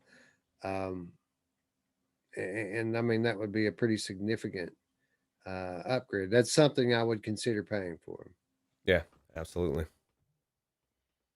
But anyway, that's going to wrap up our news for the week and bring us into the weekly reminders. First week in a long time, Roots, that we don't have any real notable releases this week. I mean, we've got some cool DLCs and stuff coming up, but no new games that, high profile ones at least. Of course, they're going to be new games, but no high profile releases this week. So that's going to bring us into our wish list reminder. So we're going to ask all of you, as we always do, to please join us right now as we do our parts to support these awesome VR developers by wishlisting a game right now in real time and help us support. We've had some cool stuff that we've talked about, some great games today. And I don't know, Roots, if I have wishlisted Tetris Effect connected yet. But I'm going to check on that one. I'm going to check on Larcenauts because I don't know if it's got a Steam page yet, but if it does, we can go ahead and hit that one up too while we're on here. Yeah, absolutely. Wolverazo wants to know if we think curved lenses would make a difference in FOV. So I don't know what they have to do with to make it the field of view that bigger. The technology. Yeah, there's certainly some trickery that they can use with the optics uh, to help achieve this. It doesn't all just have to mean bigger panels. Um, so yeah, I fully expect that the next generation of headsets are going to give us a bit more field of view, not a lot, but we're going to be less looking through binoculars and more looking through sunglasses next time. Yeah, yeah, that would be nice, right? So Larcenauts does have a Steam page, Roots. Oh, that's good. Yeah, it's definitely worth wish listing because you don't want to miss this one. Yep. So there we go. We have wish listed Larcenauts. Be sure to let us know, friends, what you wish listed down below.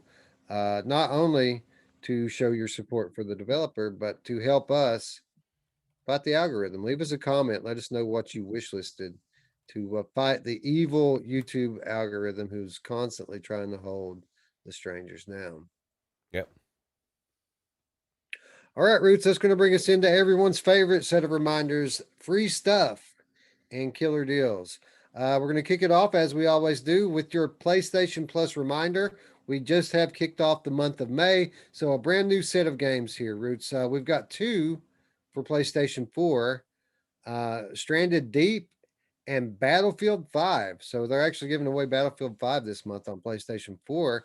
And then, as has been the case every month since the PlayStation 5 launched, we're getting another PS5 game, Roots, Wreckfest, which was just updated for PlayStation 5 recently. So pretty awesome pickup for those PS5 owners out there. And if you don't have a PS5 yet and you only have PS4, you can still pick up the PS5 games and play them later when you're actually able to get your hands on a console. Yeah, Breakfast is amazing. I have that on PC. It's very fun. Yeah. Yeah. VR mods for that one? No, I've used virtual desktop before because I'm afraid to get banned. I guess you could use Vorpax, but it's just crazy. It's crazy fun, man. Crazy.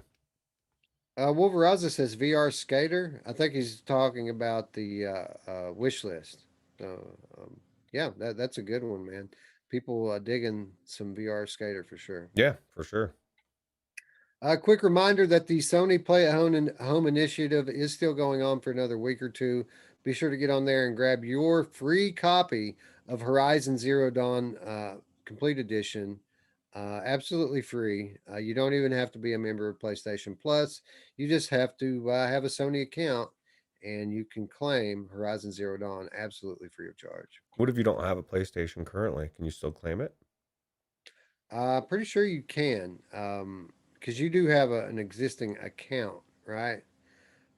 So I'm pretty sure that you can go in there and claim it. Yeah, I need to try it for science. Yeah, yeah, I'll claim it for the Virtual Strangers PlayStation account as well.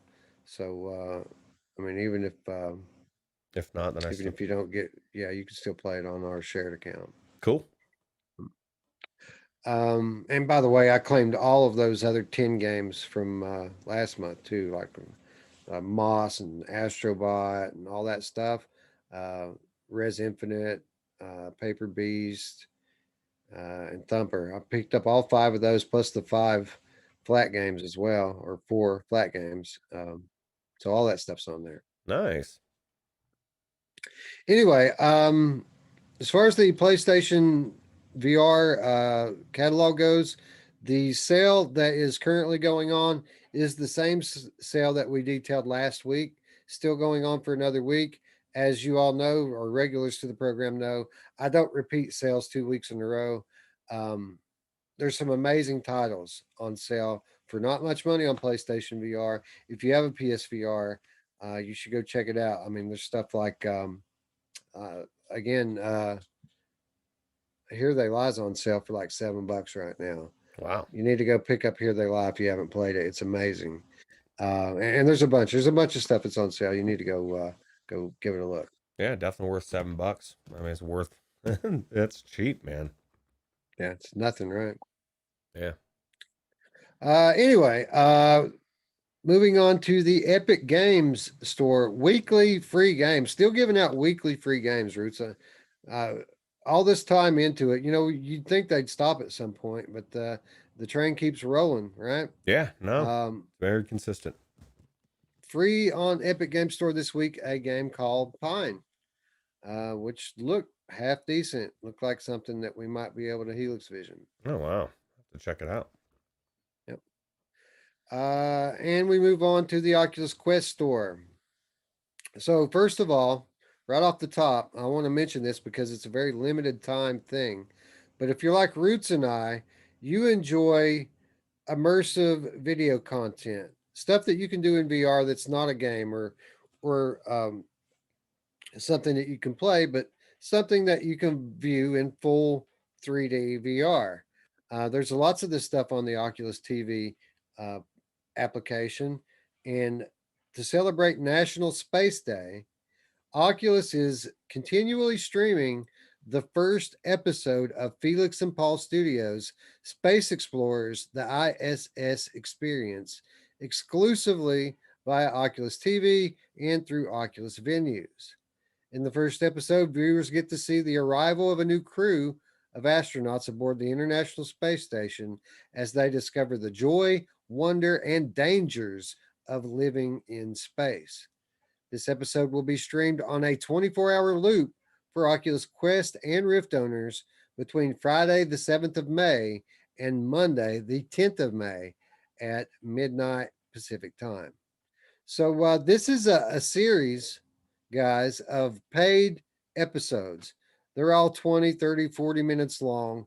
This is paid, highly detailed 360 VR content. It's 360 3D VR content that you would typically be paying for.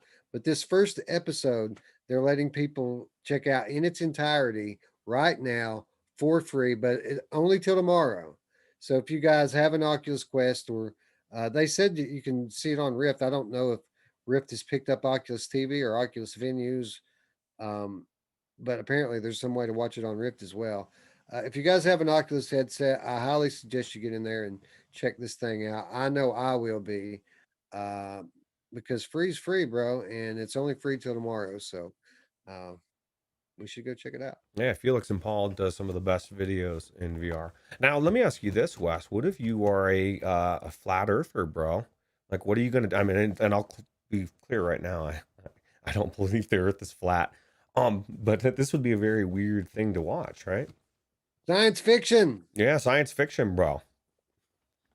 Yeah, I don't know, man. It's an elaborate hoax, right? Yeah, dude, super elaborate. Anyway, check it out. It's running through midnight tomorrow night.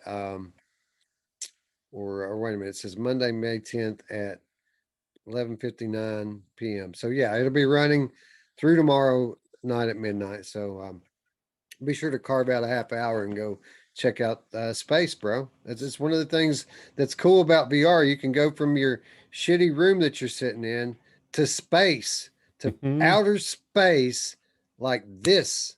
Yeah, So, you should do it. safe. So we move on to the Oculus Quest daily deal today is Blast On. Talk about resolution games, stepping it up. Blast On just got a big update.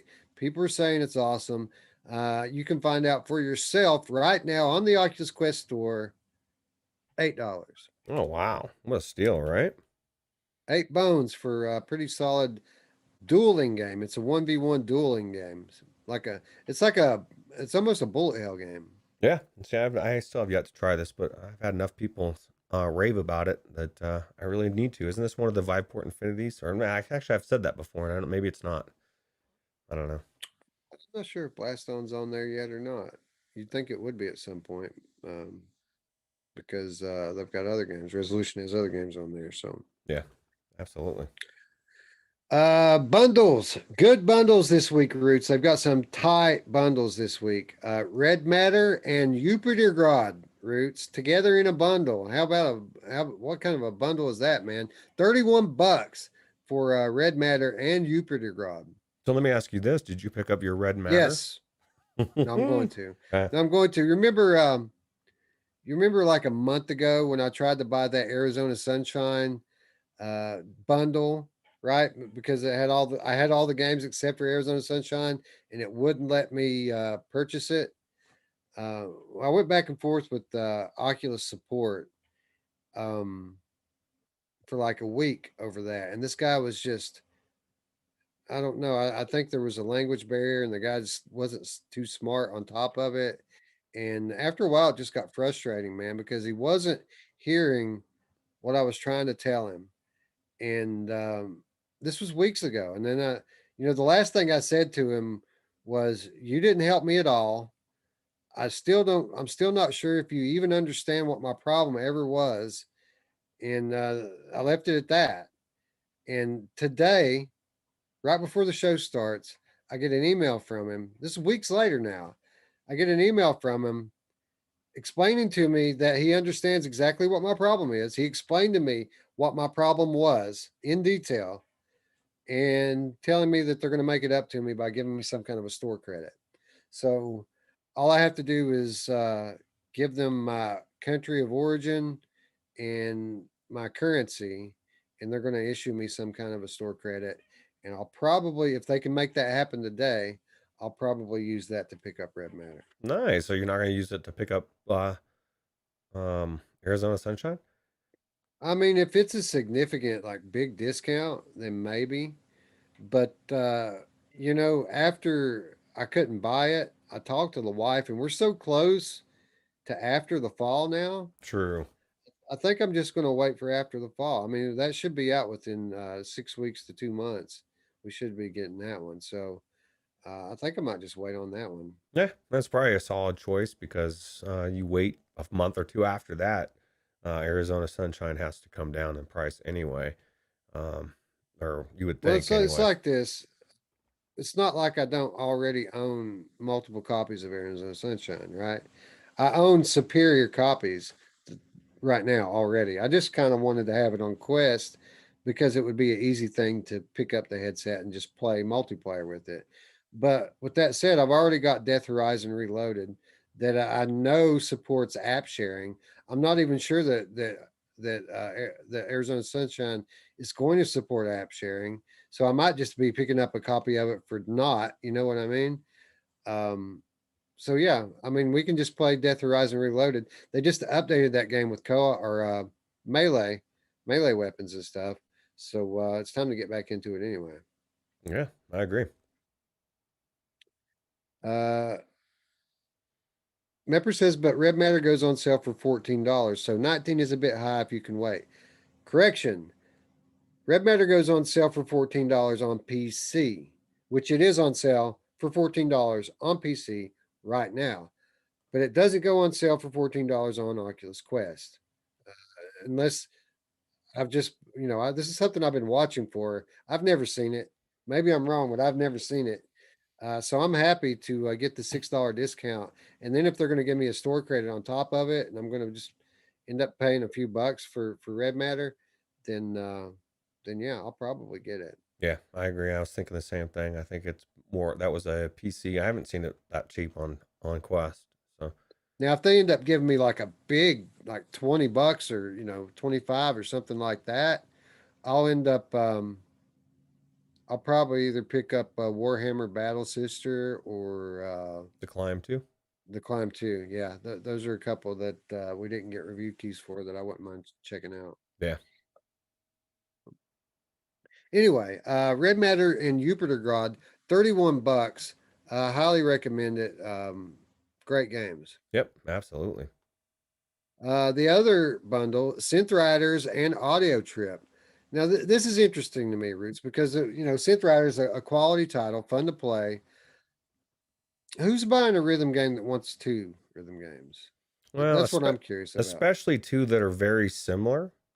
When I watched the Audio Trip video, I'm like, man, this looks familiar.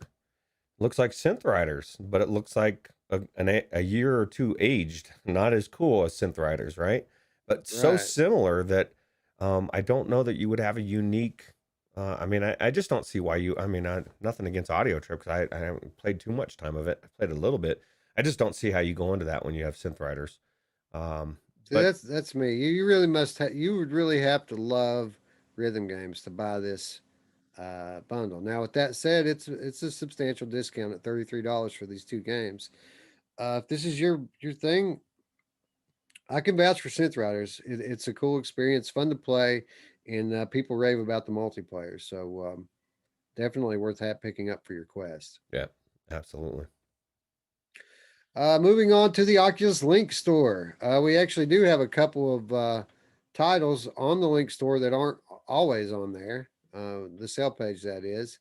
Cave Digger is on sale for $10. Few people like Cave Digger. I've never tried it. And Art Pulse. Art Pulse is a fairly well known art game. That is $1 right now on the Oculus Link store, as well as Steam, by the way. So if either of those interest you, they are on sale right now on the store formerly known as the Rift Store. Yeah, absolutely. And somebody was asking about where I think it was Wolveraza. Where's the Link store sales? And they're very Yeah, limited. You know, think about it, because it was not even a year ago, maybe less. It was flipped. You had all the Oculus Quest people always saying, "Why are we not getting any sales? It's always on the Rift." And now it's the complete opposite. It's almost like Oculus is phasing Link out. yeah, it's kind of weird, huh? Yeah, yeah, But really let me weird. tell you, bro, if you want a chair in a room green water, you can get 20% off right now and every other week. As well as fat foods. You can get fat foods for $2.99 Roots. Fat Foods. I don't know why I don't own that. It's been on there for every week for a year almost. Yeah. Anyway, we're moving on now to the Steam VR sales. We've got some pretty good deals on here, starting off with an old favorite, the Crow Team bundle. One of the best deals in VR, always has been since the earliest days of, or at least my earliest days in VR. The Crow Team bundle consists of all four Serious Sam VR titles, as well as the Talos Principle for $29. Yeah, what a steal, right? 86% off. I'll tell you what, man, that's a lot of content, and you better have your VR legs for your Serious Sam gameplay. I'll just tell you that, because you are flying through that. I love that game. It's amazing. Yeah, super fun, intense boomer shooter, Serious Sam VR. Yep. Gorn, a crowd favorite, on sale as well for $13. I would say $13 is a very good price for Gorn. Yeah, that's a really good deal. Red Matter, we just spoke about it. I said it's 14, it's $15. $15 on Steam right now for Red Matter. An absolutely beautiful game, still one of the best looking games in VR, and a fun puzzle game at that. Yeah, definitely cool. Dead Effect 2 Roots. We got to get in there. We say it every time. $7. Now there's no reason to. This is a really good game, actually. Very, just a lot to it, man. A lot of upgrades. Yeah, this is my type of stuff right here. This is what we should be playing a year ago. We should have been playing this. Yeah, well, maybe we need to get in there for a money show. It'd be very I good. agree. Maybe we need to get in there for a money show this week. Yeah. We promised people or the patrons Mhm. that we'd come back quickly because our last show was like an hour and a half, and we normally do 2 hours plus. So maybe we do it in Dead Effect 2. Yeah, absolutely. Angry Birds VR. Here's Angry Birds VR. Here comes Resolution Games again with a title that was good at release, that went on to become a great game later on through updates. They doubled the amount of levels in this game over its lifespan, and added in a level editor so you can make your own levels, and community support so that you can share them. So this game went from an average game to a good game, from a good game to a great game, and is still at $12. Yeah, that's definitely a steal. Speaking of steel, how about boiling steel, which is absolutely a steal at $4. Wow, that is a steal, man. It's a really good deal.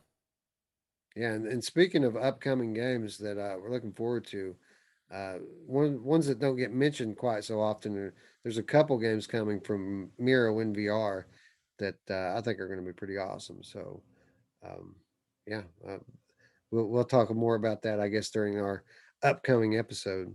Yeah, that's crazy. Spellpunk VR Roots. This is a relatively recent release, gesture-based spellcasting gameplay. It's on sale for $2 right now. Oh my God, dude. There's no reason not to own that game, right? Yeah, I mean, even if it sucks, it's a $2 VR game. Yeah, for sure. $2. Can't beat that except for I think if I remember the notes correctly, the next game was 50 cents. Well, the one after the next game. The Okay. next game is Contagion VR, which I just wanted to take the opportunity to tell people is absolutely worth the price tag of $5 that it's carrying right now. Yeah, absolutely. And then we come to Key of Impasse. This is a game that I've had my eye on for a while, Roots. Um, Not because I think it's going to be the best game in the world, but it does appear to be a decent game. Key of Impasse. It's a timed escape the room. You have a 30-minute timer to complete this escape the room game, and the puzzles change every time you play it to keep it fresh. So it's been on Steam for a little while. It's got positive reviews, and it is 50 cents right now. Oh wow. Well, it's got positive reviews. I need to check it out. I didn't even pull the trailer. I saw 50 cents and I thought it was interesting conversation piece, but I was like, how good could it be? But I definitely would check it out for sure. Yeah, I think it might be on Infinity. I think that might be why I know about it. Where I've been watching it at was on Infinity. Um, but still, man, 50 cents to buy it and own it. I mean, that might take the crown for the cheapest VR game I've ever seen. Yeah, you can't even buy a candy bar for 50 cents anymore. Journey of Elysium, a game that I played all the way through, certainly worth $7. Yeah, for sure. Sleep Tight, a game that I recently reviewed on one of our Viport Infinity episodes, $10, and I'd say it's worth $10. I had a good time in this one. Yeah, and this is also you said it's on Viveport Infinity, right? That's how you played it. It is, yeah. Yeah, so if It's you one of the newer releases. if you don't want to spend $10 and you got Viveport Infinity, you don't have to. Just go play it. It's awesome. And last but not least for Steam, there's a game called Incarna Raid, and this is a spin-off from a fairly popular location-based VR game. And just looking and reading about it, this looks like a pretty good game. I'd never heard of it before I saw it on sale. But it's $15. It looks fairly polished and it looks pretty fun. Yeah, I haven't heard of it either, but definitely worth checking out, right? Yeah, it looks really cool. Incarna Raid, and it's RAID, and they put that emphasis on the AI because I think you're kind of battling AI in this game. Okay. Well, that's just like real life these days. All right, and that for $15 is going to wrap up the Steam store. Phil Yarn joining us in chat says the most overlooked VR game of all time, I think, is Medal of Honor. Oh my God, that game is an amazing AAA romp through World War II, and the G2 really brings it to life. Yeah, I need to get back in and check out Medal of Honor again. I haven't tried it since they updated it. I couldn't run it in G2 on launch, it would just crash. So if you're telling me it'll run on G2 now, then I definitely need to get back in there and check it out. Yeah, that's the thing. Yeah, get in there, let us know how good it is. Betty, Creeper Betty joining us in the chat saying, sorry, I'm super late. Hi, guys. Hey, you're never late, Betty. You're always right on time. Yeah, and now you get to have more show where everyone else is almost done. Yeah, everybody else has to stop, and you get to go and scroll back here in just a second and watch the entire, God knows how long we've been on now, Yeah, episode. yeah, about 2:15 so far, almost. Oh, okay. So we're hitting that sweet spot now. Yeah. All right, moving on to Viport Infinity. Swords of Gura added this week. I've known about this one coming for a while. Our guy at Viport has been pumping this one up. I've never played it, but it looks like a fairly polished melee game, arena melee game. Yeah, now you can try it for free. There you go. All included with your Viport Infinity. Also, uh, hitting Infinity this week, the Crisis Brigade 2 multiplayer co-op update. So now, Roots, I mean, this is a tough game. Um, it's one that gets you right in the legs too, like Pistol Whip. But I like this game better than Pistol Whip, and it's a relief to know that I can go in it now with my boy Roots.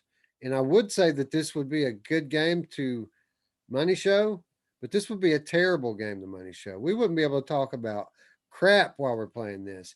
It's so intense. I do think we should play it together. I do not think it should be a Money Show. Yeah, I agree. I agree. Definitely very active, and I couldn't believe how hard this game was in a good way.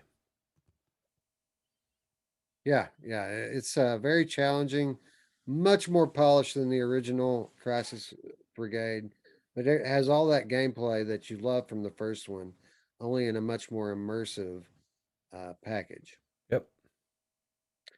And generally, we would wrap up with Viveport Infinity, but we've got one more thing: Fanatical VR Discovery Bundle. We have a $10 bundle on Fanatical right now, Roots, and pretty solid for the money.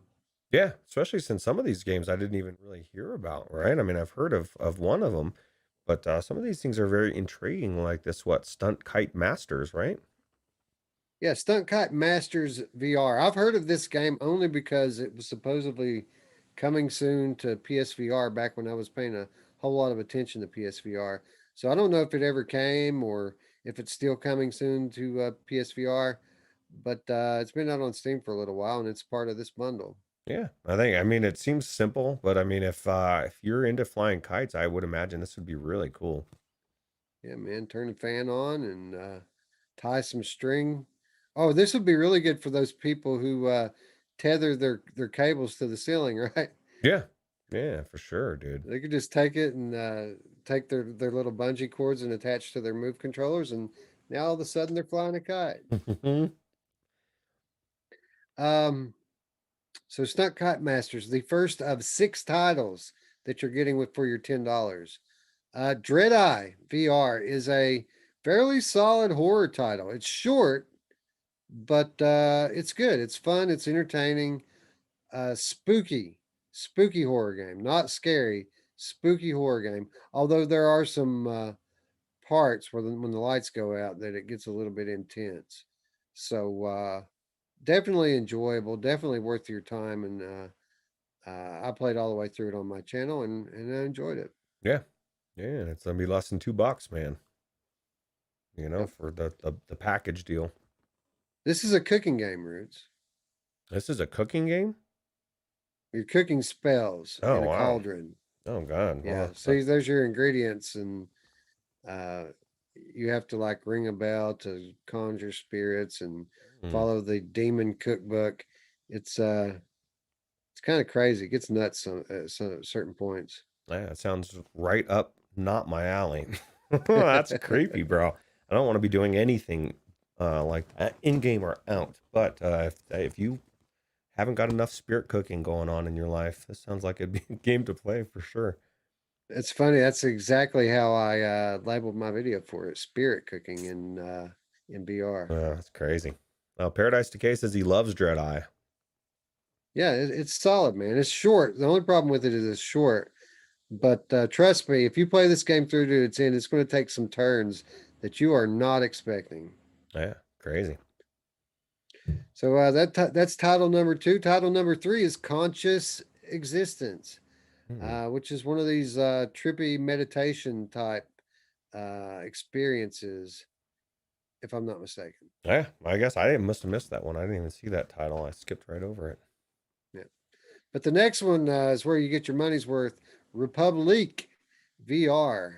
This is from Camouflage, the same people who brought us Iron Man VR on PlayStation, and this was a flat game that got ported into VR. And from what I understand, it's a very solid port, very Super. fun game, and kind of like Metal Gear Solid type vibes coming from this one. Yeah, super cool. I did buy this a while back. It's a stealth game, but it's just it's really cool the way they do this. So Yeah, yeah, I have not tried this one out, but this one's been on my list for a while. And I don't know, maybe we pick up another bundle. Yeah. Star Shelter, game number 5. This is another one that I have yet to try. Looks fairly polished though. Looks like a decent game. Yeah, absolutely. I think I might have tried this one time at some point. Somehow, some way, it sounds very familiar to me. Yeah, it's So been out for a while. It has a great thumbnail and trailer and stuff. So uh, it's weird that I haven't played this game. it's kind of more like a survival game, right? In space or something, I think. I thought that's what it was, Yeah, but I'm not sure. okay. It's been a while since I've looked at it, but I don't know. I mean, it looks certainly worth your $1.60 or whatever you're paying per game here. Yeah, what a deal. And to round it all out, to make that $10 value proposition definitely worth your money, the Morgan. Yeah, this is really cool. I remember playing this when Alex and Mainframe were on the show and trying to convince you guys to try it because I thought it was so cool. Really solid game for sure. Yeah, dungeon crawler. Kind of started out with simplistic graphics, but they've updated the lighting to the point that it's still very immersive, even with this art style. Yeah, absolutely. So yeah, I would say 6 titles for $10. 3 of them very solid. 3 of them I haven't really gotten into, but I think that's pretty much a definition textbook killer deal. Yeah, absolutely. All right, Onikazi asked if the Morgan ever came out of early access. Now that I do not know. Yeah, I don't know either. That's a good question. And that's what's so weird is a lot of times games just never come out. They just stay where they're at and just kind of fade away, right? Yeah, yeah. Mepper says the Morgan is worth the 99-cent 2 product tier all by itself. Yeah, that's kind of the reason why I didn't break it down into tiers. Because I felt like Republic made the second tier a no-brainer, and the Morgan made the third tier a no-brainer. So I just kind of sold it all as a package. But absolutely, if you didn't want the Morgan and you want like Republic, you could get 4 of the 6 games for like $5. Yeah. And then you buy up to that third tier. It's not 99 cents. It's like you go from $5 to $10, I think, to go to the last tier with the Morgan in it. It's Yeah, still worth it. very much so. Anyway, that, my friends, is going to bring us to our final set of reminders this week and every week, and that is how you can support our channel. Of course, if you're new to the channel and you haven't done it already, please consider subscribing. You can do so by hitting the big red button down there, and don't forget the bell so that you can stay up with all of our content here on Virtual Strangers. And it's, again, I mean, what are we talking about here, Roots? We're talking about a Saints and Sinners stream. We're talking about a Upertigrad giveaway, in addition to the only late night VR talk show. I mean, you got to hit the bell, right, so that you can stay up with all this stuff. Yeah, and anymore, I mean, the subscriptions almost don't mean anything anymore without the bell. It's what's weird too is like sometimes people's just subscriptions disappear. You got to resubscribe. So also make sure you still subscribe because sometimes you just suddenly unsubscribed. Although being that our channel is somewhat safe of a topic, usually we don't get messed with too much. Yeah, that's true. But anyway, for those of you who have been subscribers for some time now and would like to do a little something extra to help support our channel, you can do so by supporting us on Patreon, where for as little as $3 per month, you can gain access to our weekly show notes, the occasional insider update, and there have been some insider updates lately, let me tell you, friends, and then access to the always awesome Money Show, which is exclusive content. Generally, we aim to do them monthly, sometimes more, sometimes less. But certainly, always awesome, entertaining show, and worth your $3 all by itself. Absolutely. And Traveling Man throwing in a $5, showing some love at the last minute.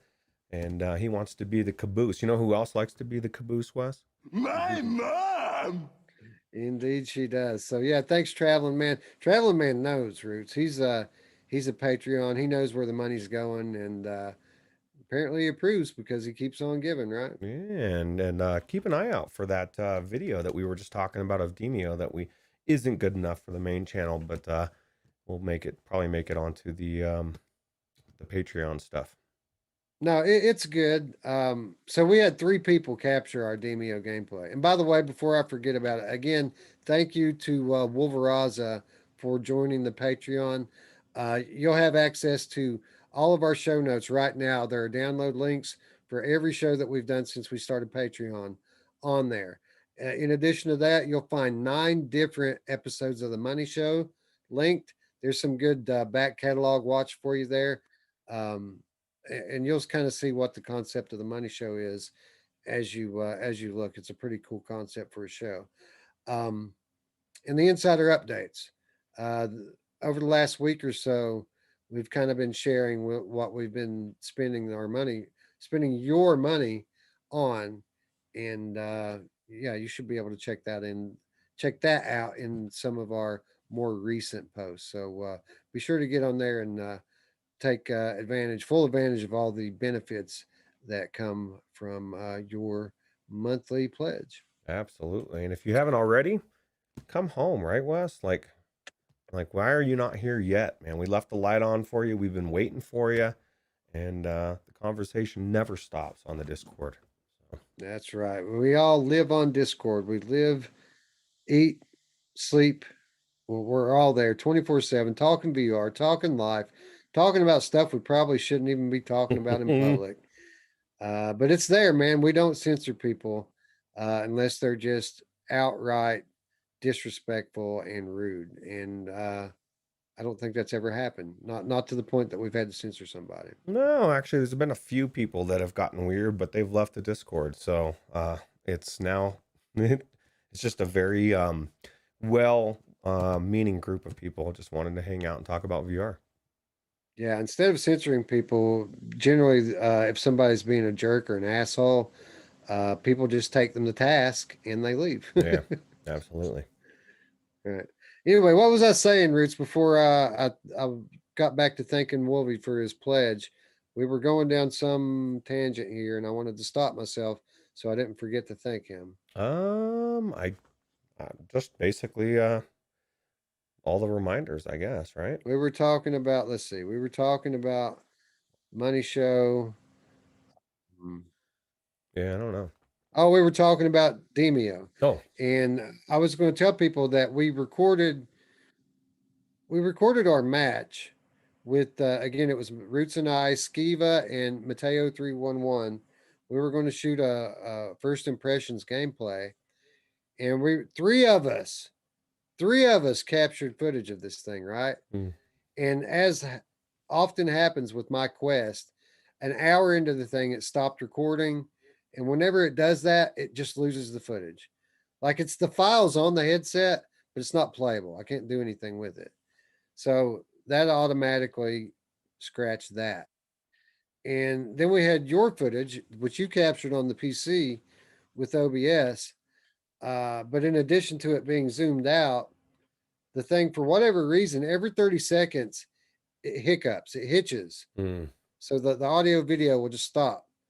And if it was just once every now and then, I probably would have just went with it. But again, it's every 30 seconds for the entire 2 hours. Click, click, click. And I didn't want to upload that. Again, the Shanes of the world out there would have a field day with me uploading stuff like that.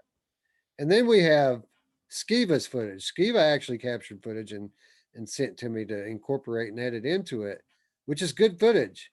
It's crystal clear. It runs perfectly. It is square because it was captured on Quest, but because it was captured on Quest, it doesn't have Skiva's mic in it. So like the 3 of us are talking, there's no Skiva, even though he's playing, which I guess I could have probably uploaded that. But still, it would have been kind of weird to have a video featuring Skiva with no Skiva. Yeah. So Yeah, that is weird. Anyway, I thought I could probably cut some entertaining shorts out of it. There were some cool moments, some funny things that would probably make an entertaining couple of minute long video. But beyond that, if you guys in the Patreon are interested in watching it, it's watchable for me. I enjoyed watching it.